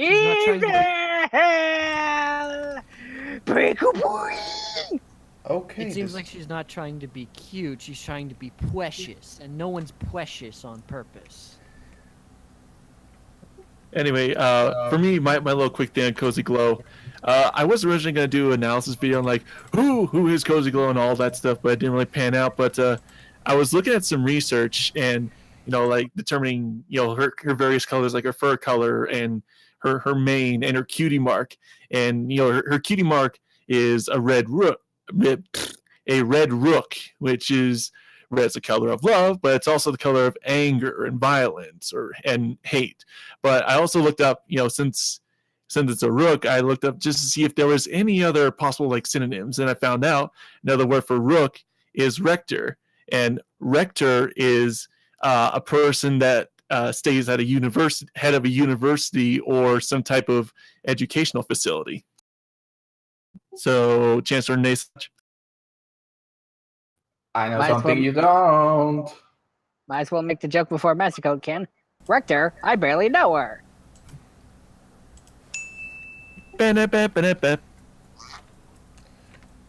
Oh my. Wow. Did not see that one coming. So I can confirm to you, Silver, there is no Party Foul OC on Google, so it's yours for the taking. It's all mine. Also, I see the comments. I apologize if you think that I gave a spoiler, but if it's part of the episode summary or teaser, I don't think that's a spoiler. It's already out in Australia. Like, I think it's already out, like, all over the internet. Like, there's no way you haven't seen some spoiler at this point. And it's not like our fault or like any of the any people who watches it. I think it's more, Hasbro's fault for just spreading it early, giving out this permission, quote unquote, to like, oh yeah, just air it. Just air the finale like 1 month before the USA. Don't worry. Well, I mean, this is the text that appears on the episode description as you look it up on, I don't know, Comcast Smart Guides or whatever. The wiki even. But yeah, I mean, even I think it was the synopsis of Friendship University. It gave you the idea that it was going to be a Sarsfield the Bearded episode, and then it turns out being a Flim Flam episode. Like, that was one of the points where I felt like I got kind of cheated. As for Cozy Glow on my part, it was obvious that she is going to have some sort of villainous role, but I mean, Aerith dies. I can't really say anything, but when I first saw her, I thought she was Queen Chrysalis. I honestly did. because Chrysalis was in there once in one form getting their hair for her Bad 6 episode, and I thought she'd just change the form again to get in with the kids and see where all the secrets are. And then the episode comes out, and it's like, so it is predictable that she's going to do something villainous, but it's Aerith dies. It does have a bit of a twist, so I was at least surprised. Okay. Wow. I did not expect this much. So an interesting question posted by King Loki the Third. Would you classify Chancellor Neche a nationalist or a racist? What's the difference? Worst, he's a national racist. I believe a nationalist is more putting their country above all others, whereas a racist is more dead set on your own origin and resenting or excluding you for that. So, case in point, you may be an American exceptionalist and you accept all the people of any genetic history as long as they're within our borders. The rest of the world can go take a flying leap. That's nationalism. I would say that, I mean, that is a rather interesting question that was posed, but I think a rebuttal to that would be, given how Chancellor Nace has only appeared 3 times up in this whole show, with this episode included, like Friendship University and both parts of School Days, I don't think it's really fair to really classify him as anything yet until we know a little bit more about him and why he thinks the way he thinks. Like if there was maybe like a small sort of flashback that sort of illustrates why Nace is enforcing these policies and rules, then I don't know. I mean, he could be both, or he could be either one or neither. I just think we don't really have the luxury of screen time, or enough screen time with him to really pinpoint what he is. I don't know, but that's just me. Thanks, Will. You lit up the board again. Let's start with Brony Critic and 2 people unlit their light before I could catch it. So Spy and I saw Silver, Spy, and who else? Moon. There we go. So let's start with Critic. I think it's actually rather interesting, that dichotomy, the fact that they made such a distinction. Because in the first episode, I would definitely say he was much more nationalist. It seemed like he was really he was looking out for the best, what he thought was the best for Equestria. So putting him as a nationalist makes a little bit more sense. In this episode, they just drop all pretext. No, this guy is just a complete and utter racist. He pulls out lines that you would only see... He pulls out lines that you would see in those really cheap 90s anti-race PSA episodes on sitcoms. He pulled out the kind of subtlety you would see on those in some of his lines. The situation of, for as much as, Equestria has a paparazzi and a media, it's amazing that someone hasn't recorded him, posted it out for the world to see, and completely destroyed his reputation and career. Like, there is some career-ending levels of bigotry and hatred coming off this guy in this episode alone. And so, again, it's true that we don't have a lot of examples of it, but when we do see it, ooh, boy, is it prevalent.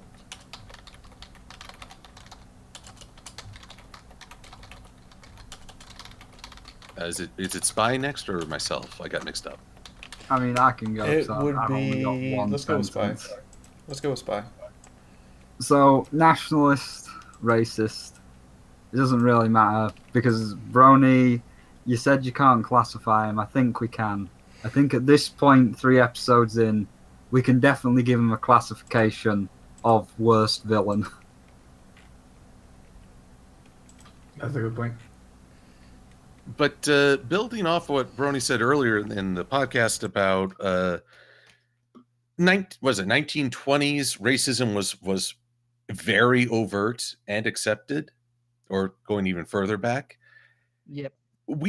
I noticed that we've all been sort of judging the lack of response based on our modern context, where people are rightly outraged when people would use such terminology. But Equestria may be very far behind on that curve. And ponies who don't have a great track record interacting with other races, they may just be very, very behind in this concept. It's sort of a cultural blind spot, and that is why perhaps Naysay is not losing his job or facing fines. A lot of ponies might just sort of shrug and say, yeah, that makes sense. Again, this is why the school of friendship is needed, to challenge what is taken as an assumption. I I think the point. Okay, maybe we don't know Chancellor Naysay too much to say, oh, he's racist or he's a nationalist. But then again, it's like the ending of the season. Like it's there's only like what 6 or 7 more episodes that haven't aired in the USA, and none. I think like the ones that have aired don't have Naysay. And like I get it, maybe we can't judge him from what we've seen, but we haven't seen much, and the time that he's seen is like, oh, here I am, I'm racist, see ya. Like there's no much character development to him. And the part with that Silver said about maybe it's normal for ponies, maybe it's normal for everyone. Like he literally just went in front of Ember, Thorax. It wasn't Queen Noble, but it was like her representative, because voice actress is too expensive. He literally went in front of Celestia herself and say, "Oh, these races aren't friendly. They're coming to raid our villages. They're coming to kill everyone. We should go to war with them instead of befriending them." Like a guy like that in front of the princess, like of all of Equestria, like still conserving his job. Like I don't get how that's any like logical. And then again, like Chancellor Naysay, I think he's just racist because like some of them come from Equestria, but he just doesn't like them. Like the dragons are like kind of in a part of Equestria, but he just doesn't like them. Well, on the topic of racism and rationality, I view them as pretty mutually exclusive. But again, I try to look back at American history. We tout that the founding fathers championed life, liberty, and the pursuit of happiness, but we're completely blind that they were denying that to other people within the country. So there's the ideal, and then there's us trying to live up to it, and there's always a gap to overcome. Oh no! Like I get it. Like maybe, I mean, Celestia has done so many mistakes. Like for example, not reforming her own sister and sending her to the moon. But it's like she saw that this wasn't good for relationships with the other leaders. Like she was present. Like what more do you need for this guy to lose his job? Like to actually go to war, because that was actually going to, well, it was Spike Mind, but he imagined like changelings and dragons going to war, and I think Jax and dragons go to war in the comics. But it's like, what else does she need? Like to actually be shown that if Chancellor Naysay goes on with his EEA or whatever, the EA, whatever it is, that he will actually end Equestria, and that was actually one of the endings of like the timelines or whatever. Like what more does she need? Well, here's the weird rub. The other races didn't want to go to war over what Naysay said. They wanted to go to war when their students didn't come home.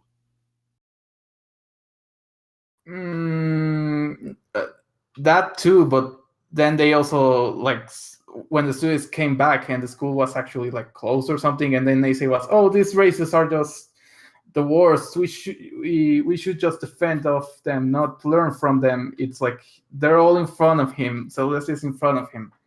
Like, how do you allow like this pony? Like we know Celeste can do even more than an alicorn, than Twilight. Like he could pretty much do what Starlight did, and then again, it's like, why doesn't she do anything?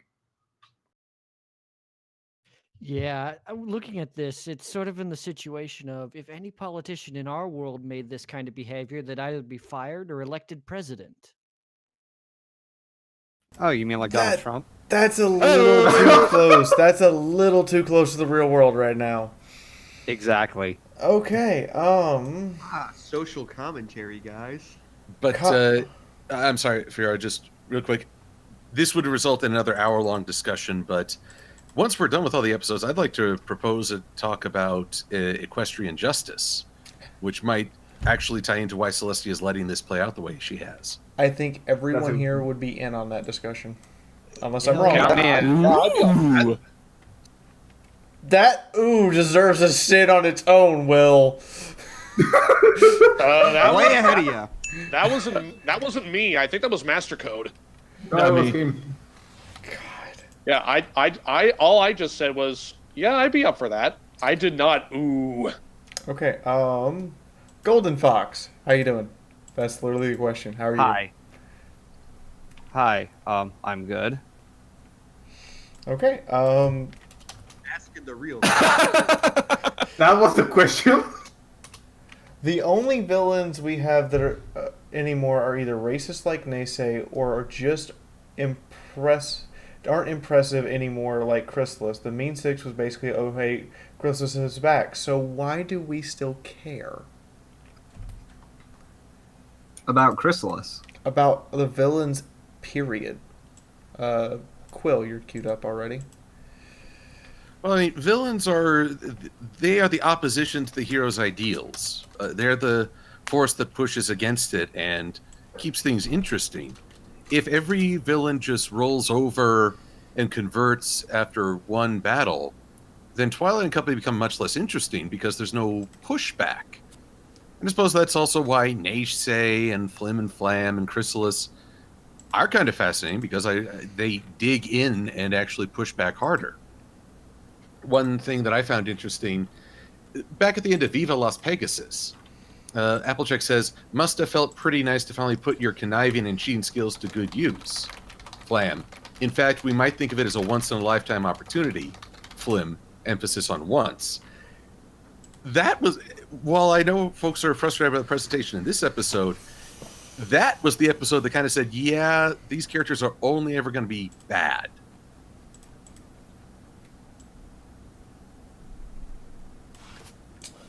Bernie Critic and Moon Knight again. Wow, you guys are all super tough. I almost want more bad episodes because you guys talk more. Okay, Oh, so there's I some got- coming. Don't worry. There's some really bad coming. Yeah, don't like next worry. week.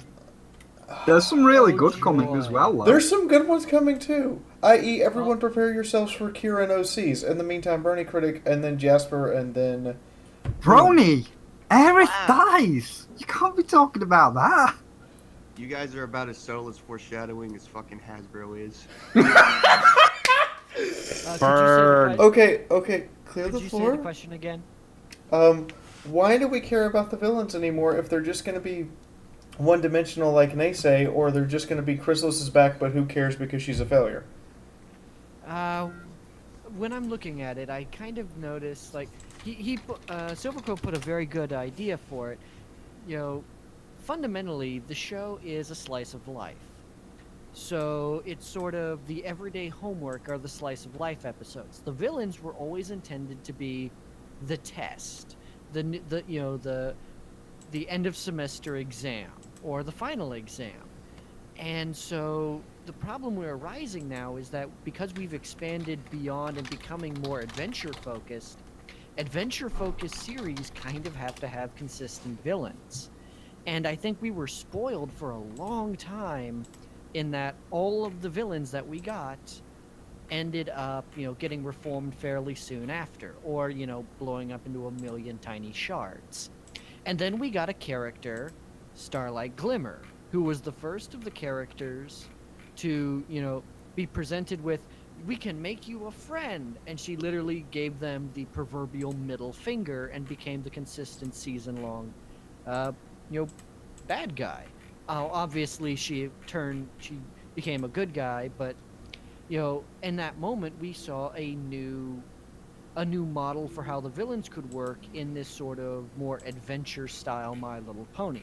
I get the sense that the seasons we've been getting recently are the kind of show that maybe Lauren Faust was more aiming towards in that first original idea, because she originally didn't want a slice of life. She was aiming for much more a kind of 80s style adventure series. And so I'm kind of wondering if these kinds of episodes are what she was more planning on, literally going around fixing friendship problems throughout the land of Equestria. That does seem to make sense at that point. The most that I can say is that I at least hope that they still continue with good moral values on top of making the show entertaining for the viewers. Was it me or Silver next? Jasper, actually.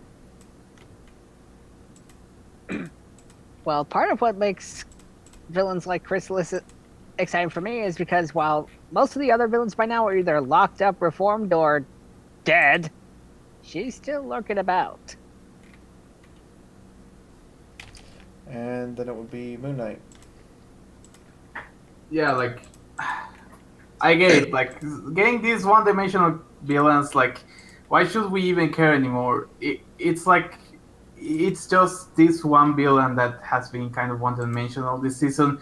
We still have Chrysalis, who, as Jasper said, she's still lurking. Like actually, I think it was Spyro that noted me one day that she could actually be in position of the elements of harmony because she's like holding something when she's like flying off away. I mean, we never know if the main six actually got to the elements of harmony, but I think we could still care about villains that are more than just one layer, like Neisei.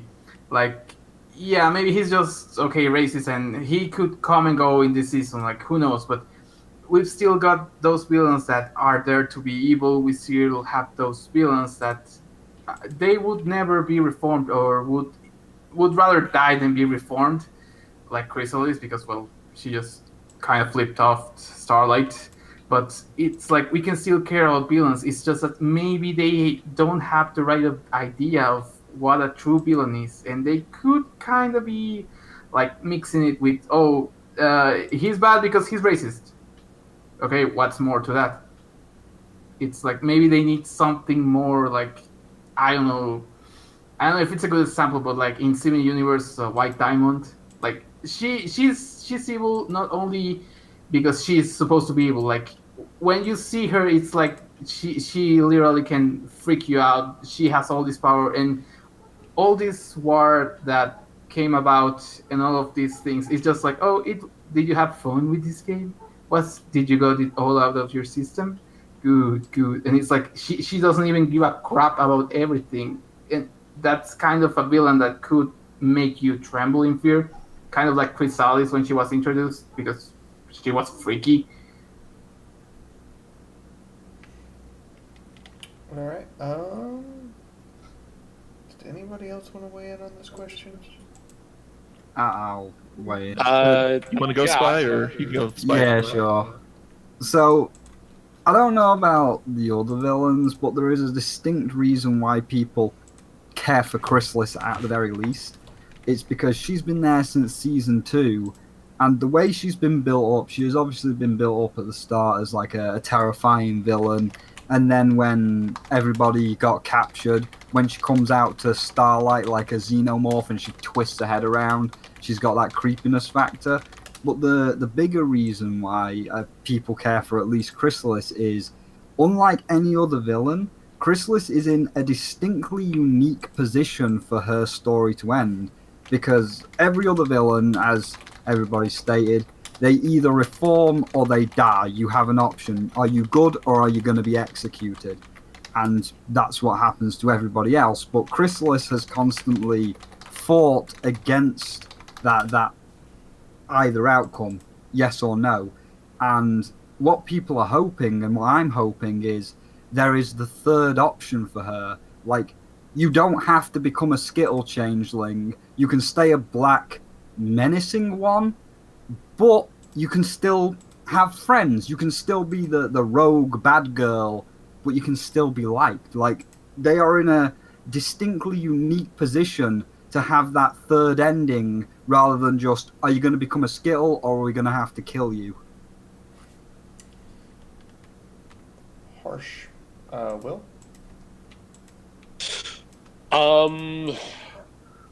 This is going along more the lines of why people care about villains in a general sense.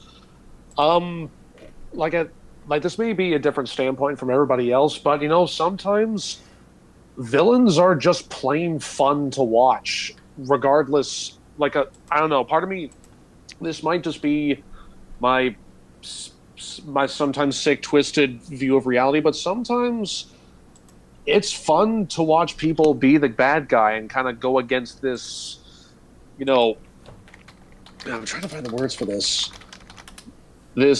conditioned belief of you must always be good.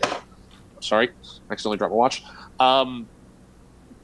But I think when it comes to Chrysalis, I think one of the main reasons why people still like watching her is because I think in the show, correct me if I'm wrong, I think she's the only villain that we sort of see progressively spiral down into madness. Especially in the Mean Six, it's kind of nothing short of obvious that she's kind of fallen off her rocker a little bit.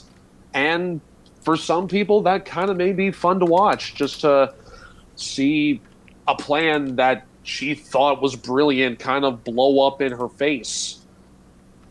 And we haven't seen that with any other villains. Yeah, they're either killed or sent to Tartarus or reformed and blah, blah, blah.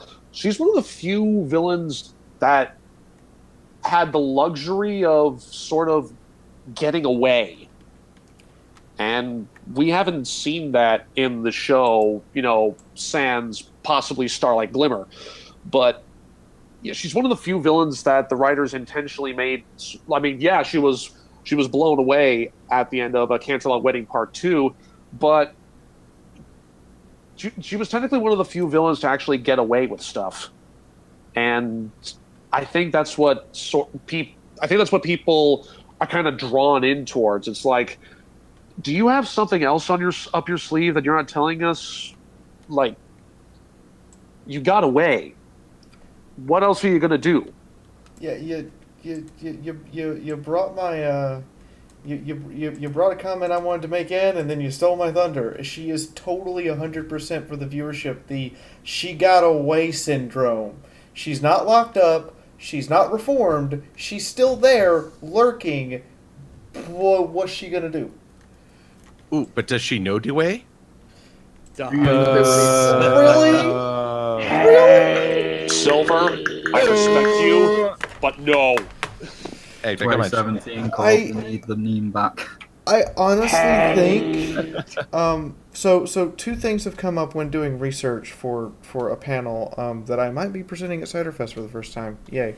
I didn't say that out loud. The fact is that Chrysalis was the queen of the changelings, and we don't actually know how they work or function.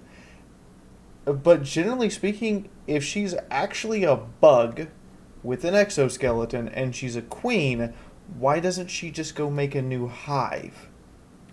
Because she needs the other part, because when one bee loves another bee, they have... Moon Knight, explain thorax then. Thorax and pharynx then? And that also brings up the problem of, if thorax is the one in charge of the hive, pharynx is... Did they just pull an R63 in front of us and no one realized it? Probably.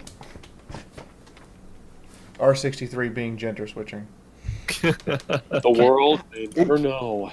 How do we know that a species that is capable of changing their shape into whatever they feel like is completely bound by your or by anyone's standards of, sexuality or gender? Thank you! Opening a whole new can of worms I didn't want to open today! I mean, there's still bugs, so... They are And they still at their do they a are hype they are thing. still at their core bugs, and they do still have to. And since the show writers have stated this since season 2, and the show producers and basically everybody, that creatures on the show reproduce through normal means of reproduction. That brings up so many questions when you look at a changeling and go, how? Chicka bow wow. Because we know from thorax and we know from thorax and phalanx's phalanx. We know from thorax and phalanx's backstory that changelings have eggs that they hatch from. Well, where do the eggs come from? The queen. So Maybe. Chrysalis, Maybe. why don't you go make another hive and make it Because absolutely? she needs the other. She needs the other part. She needs the male or whatever she needed. If you can Well, we impersonate the form of anything, you can just pretend to be someone and, well, I'm suggesting something horrible now, steal a male as needed. Hey kids, you all enjoying the stream? Today we're going to talk about bug sex and how insects reproduce. Moving on. I'm going to have some unsightly visions of that tonight. Thanks a lot. Thanks a lot. You're welcome. You're welcome. Welcome. So Bring on the fan art. this is Absolutely not. That's okay, Jasper. Just look at the picture of the two Griffin and Hippogriff on the bed with the barbecue sauce. That'll knock these thoughts right out of your head. you know. I'm gonna say this. Bye. Bring on the fan art, but you have to make it safe for Blissey. Why? Is that possible? Is the question. Oh god, I lost him. I also see comments now, because we're on the bug sex, saying that Chrysalis is a MILF and people would willingly be Chrysalis's other half. Jesus fucking Christ. Okay, so Serval Quill, on an actual joke, because I can't believe we just discussed that without joking. Serval Quill, the direct question from AFL Studio 300 is, what courses are offered at FU University? Well, there's the courses of where did I put all those shits? Let's see here. How to screw over your friends in 10 easy steps or less. YouTubing for dummies, which is all of YouTube. And let's see what else. Oh, politics and mudslinging 101. You forgot the Whoa. dance of the Tumblerinas 101 down the hall. But welcome to FU University, where our motto is "Your money is now our money. Enjoy college debt." And of course, there's the Silver Quill art exhibition class. There's also the Silver Quill art of creating the worst ships in existence and then riding them into the grave. Your money is now our money, and we shall spend it on drugs! All right, and so what is the anthem of FU? I don't know, but I feel like, considering the joke is FU, we could also get like an anagram of S my D in there, and when people question it, it's just staple my document. Die. No. I already forgot the lyrics for the song, where it's just basically, forget you and forget you too. Yeah, that's the censored version, but the actual version says the F word. Okay. Yeah. We are rapidly approaching. For the first time this has happened since we started this, I have more questions than we probably have time. So I'm gonna let the person who's been the most quiet the entire time, Master Code, pick a number 1 through 1, 2, 3, 4, 5, 6, 7, 8, 9, 10, 11, 12. 1 through 12. What is the final question? Because we are at the 2-hour mark. I'm gonna say 8. 8. 1, 2, 3, 4. Okay. Oh, this is going to be a fun one. Everyone, what is the absolute worst punishment that should be inflicted upon Naysay and Cozy Glow? Let's see. What were all those forms of punishment we heard in Ghostbusters? He was drawn, quartered, hung, and whatnot. How about that? All right. Burning Critic. Oh, I'm so excited. I saw this question in the feed, and it reminded me of an old D&D game. I played the D&D My Little Pony game with some friends, and we had a character who was a racist. And so part of the joke we did is that we snuck some poison joke into the character's food, and they literally turned into a zebra. We thought it was a bit of karmic justice. So, you know, and we've seen that Twilight has the ability to change a creature's species. So maybe it might do Naysay some good to walk a mile in some other race's shoes. Okay. Who else we got That here? sounds evil. That makes the punishment fit the crime. Let's go with Jasper and then Quill. Okay, mine might be a little out there, but for Cozy Glow, I say we punish her by forcing her to be a child actress, because then she'll be really miserable. And for Naysay, we lock him in a dragon brothel. Oh. They That's probably next week's end up fan art. rescuing him. You sure that's a punishment? I know you want him to get screwed, but not like that. Yeah, right. I literally Oh my now God. I Oh, literally now jeez. see fan art of everyone's OC who's a part of this turned into dragons surrounding Naysay in a red light district. Everything! Spyro, can you work on that? Let me type this down. I Is will it like make it that happen. one meme of like the white chick on the couch surrounded by like 5 black dudes? Except for now, it's Naysay surrounded by all of us looking like dragons, going which one's first. Someone make that. Someone do that. I will get on it. I mean, that's easy for me because I'm already a dragon, the greatest of all the dragons. All I ask is that you What make have I sure done? just be sure to include the barbecue sauce. Okay, Silver Quill, what is your... That barbecue sauce meme is never gonna die. I Silver mean, Quill, what is your considering we're going to be punishment? dragons on a pony, the barbecue sauce is going to be for him. All right, my punishments. Separate. So, Naysay must attend a sensitivity training taught in the method of lectures as he tried to enforce with Friendship Twilight School, and that lecture must be provided by Pinkie Pie. For Cozy Glow, she must become Princess Flurry Heart's caretaker, as Flurry Heart is the only one who can try to outdo her in forced cuteness.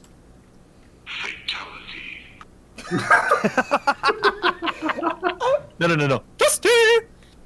I'm just gonna say, the trauma is real when you put the demon alicorn and Cozy Glow in the same room and say, take care of it. The demon alicorn that will have no repercussions, dry humping your eyeballs. Goodbye. That happened to Pinkie Pie. There was a 2-second long scene that suggested that, so don't be calling bull on me. Oh yeah, didn't she act like a face hugger once? Yes, exactly. I'm the baby, gotta love me. I didn't need that I'm not- trauma again. I really I'm did. not calling Bull. I'm calling a therapist because now I think I need to curl up with a pizza and cry. I agree. I know what I'm talking to my therapist about this coming month, and they're gonna stare at me and go, "What is wrong with you?" But if you curl up with the pizza, you get all greasy and you get acne. I don't care! I mean, if it's a cookie pizza, Okay. Does anyone else want to weigh in on punishment, or are we gonna wrap this me, one me, up? me, me. My Alright, hold on, punishment hold on. for Naysay. One at a time. So we'll start with Golden, and then Moon, and then Solar, and then Will get the last word. Okay, so I would really have to think about this because I think that, and I'm saying this delicately, Naysay should just be fired of being a chancellor. Agreed. Pretty Alright. much, yeah, that'll do it. Moon Knight. Okay, so for Chancellor Nacy, maybe Jasper's idea wasn't kind of out of the line, but like make him be in like, I don't know, if either the friendship school or either within one of the tribes, but have him not have any like magic powers or his talisman or whatever. As for Cozy, I mean, yeah, maybe taking care of Florrie Hart would be. I don't know if it would be too much for her. I mean, who will even take care of? But for Cozy, it's hard because we know that she's out for doing something. I know why, but then again, it's a spoiler, so I don't know. For Cozy, it's kind of either lock her up or maybe just I don't know, make her learn of friendship more. I guess it's kind of weird because we really don't we really don't know much about Cozy. Okay. Will. Oh, okay. I guess just screw me. No, I'm gonna get to you, Solar. I'm gonna get to you.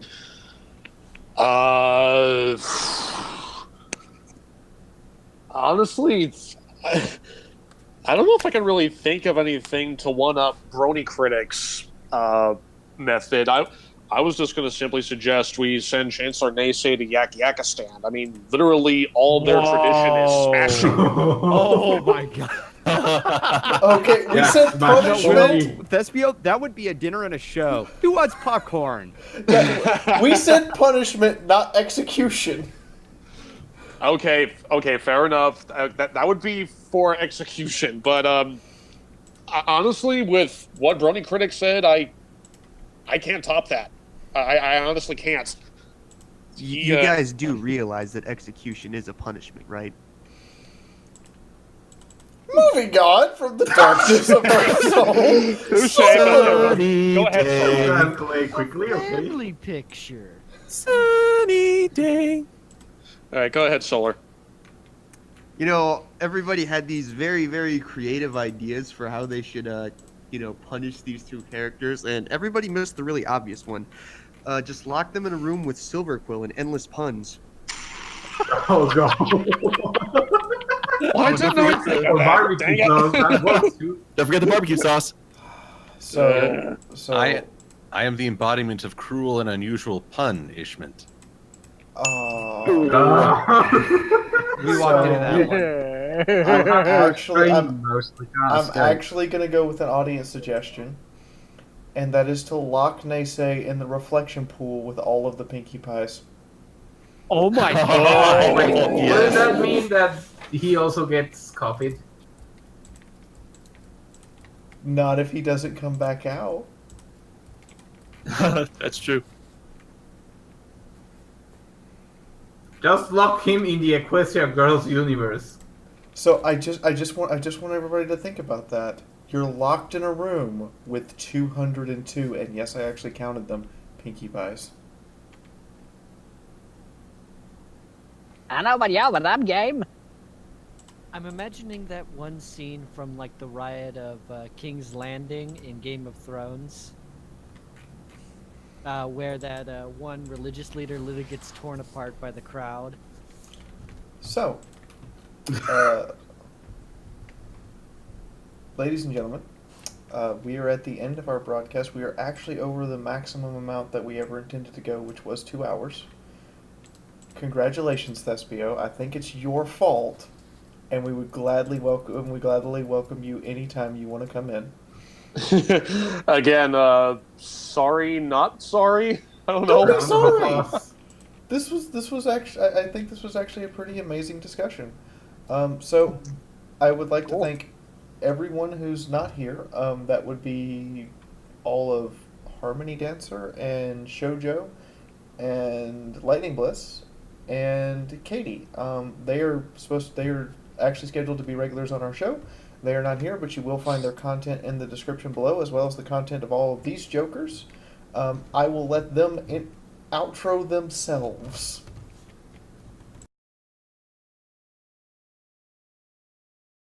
We start at the top. That means to Wilsonator because his name starts with a D.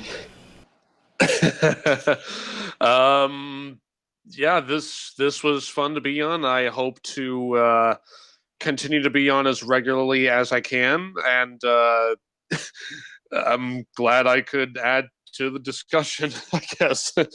But yeah, this was fun.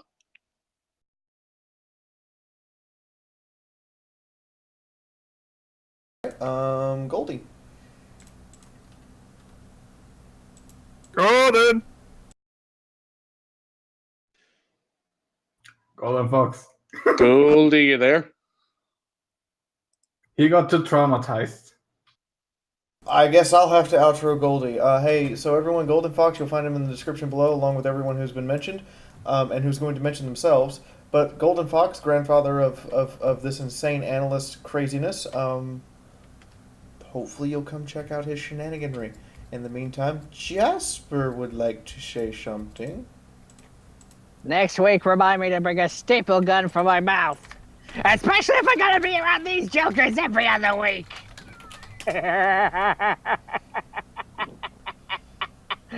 Also, I am still holding comic commissions, so be sure to check those out anytime. I look forward to the comic we're supposed to do together soon. That is coming up. Master Code.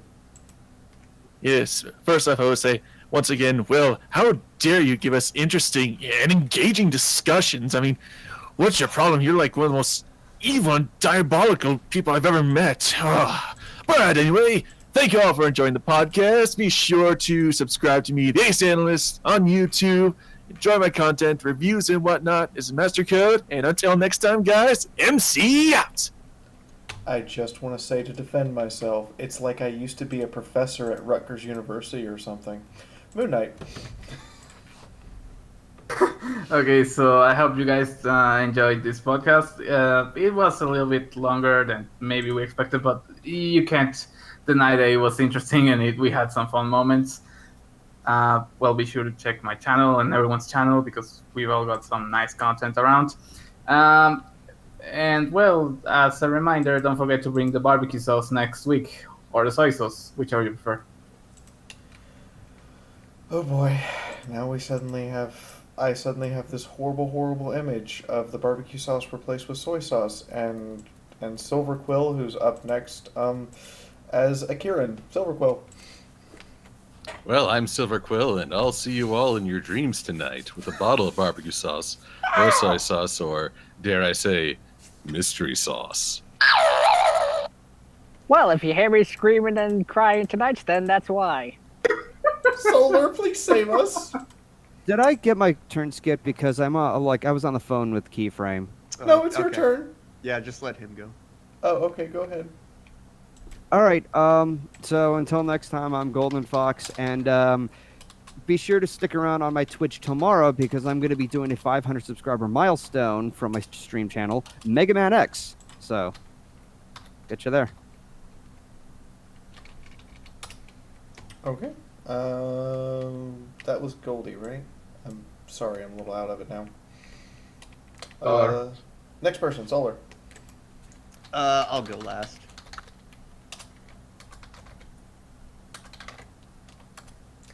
All right, then that leaves Burning Critic. All right, everybody. First, I'm going to say, my eyes, damn you, Silver. But next, I want to thank you guys for letting me hang out with all you guys every week. It's a ton of fun. I enjoy talking about the show. I am the Brony Critic. You guys can check out my stuff here on YouTube. You can also follow me on Twitter by looking up the Brony Critic.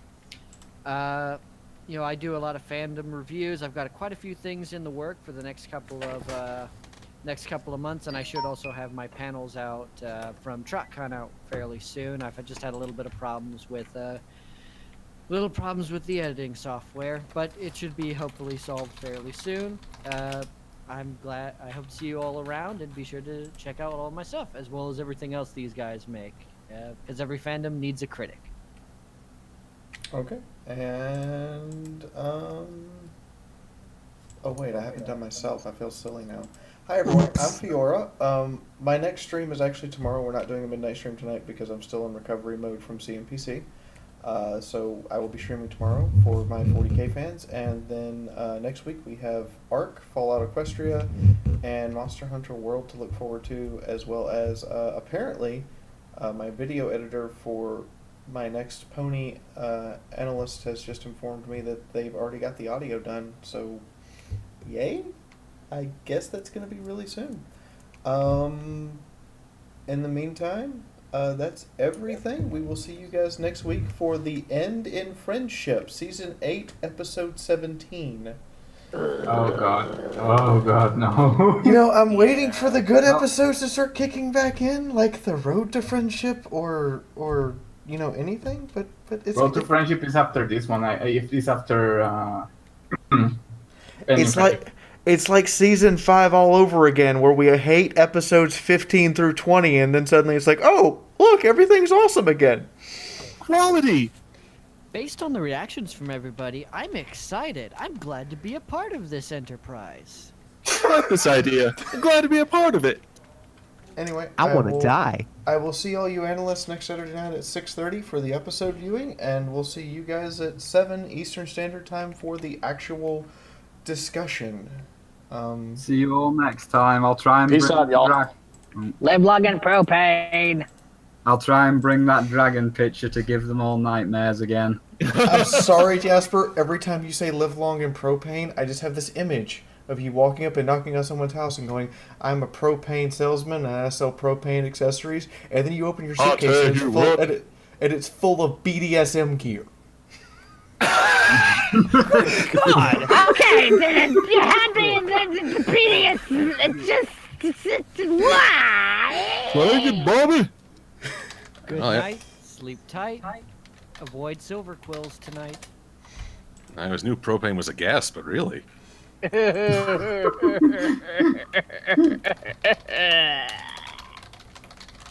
Sweet dreams or nightmares, depending on what you saw. Encounter over. Bye.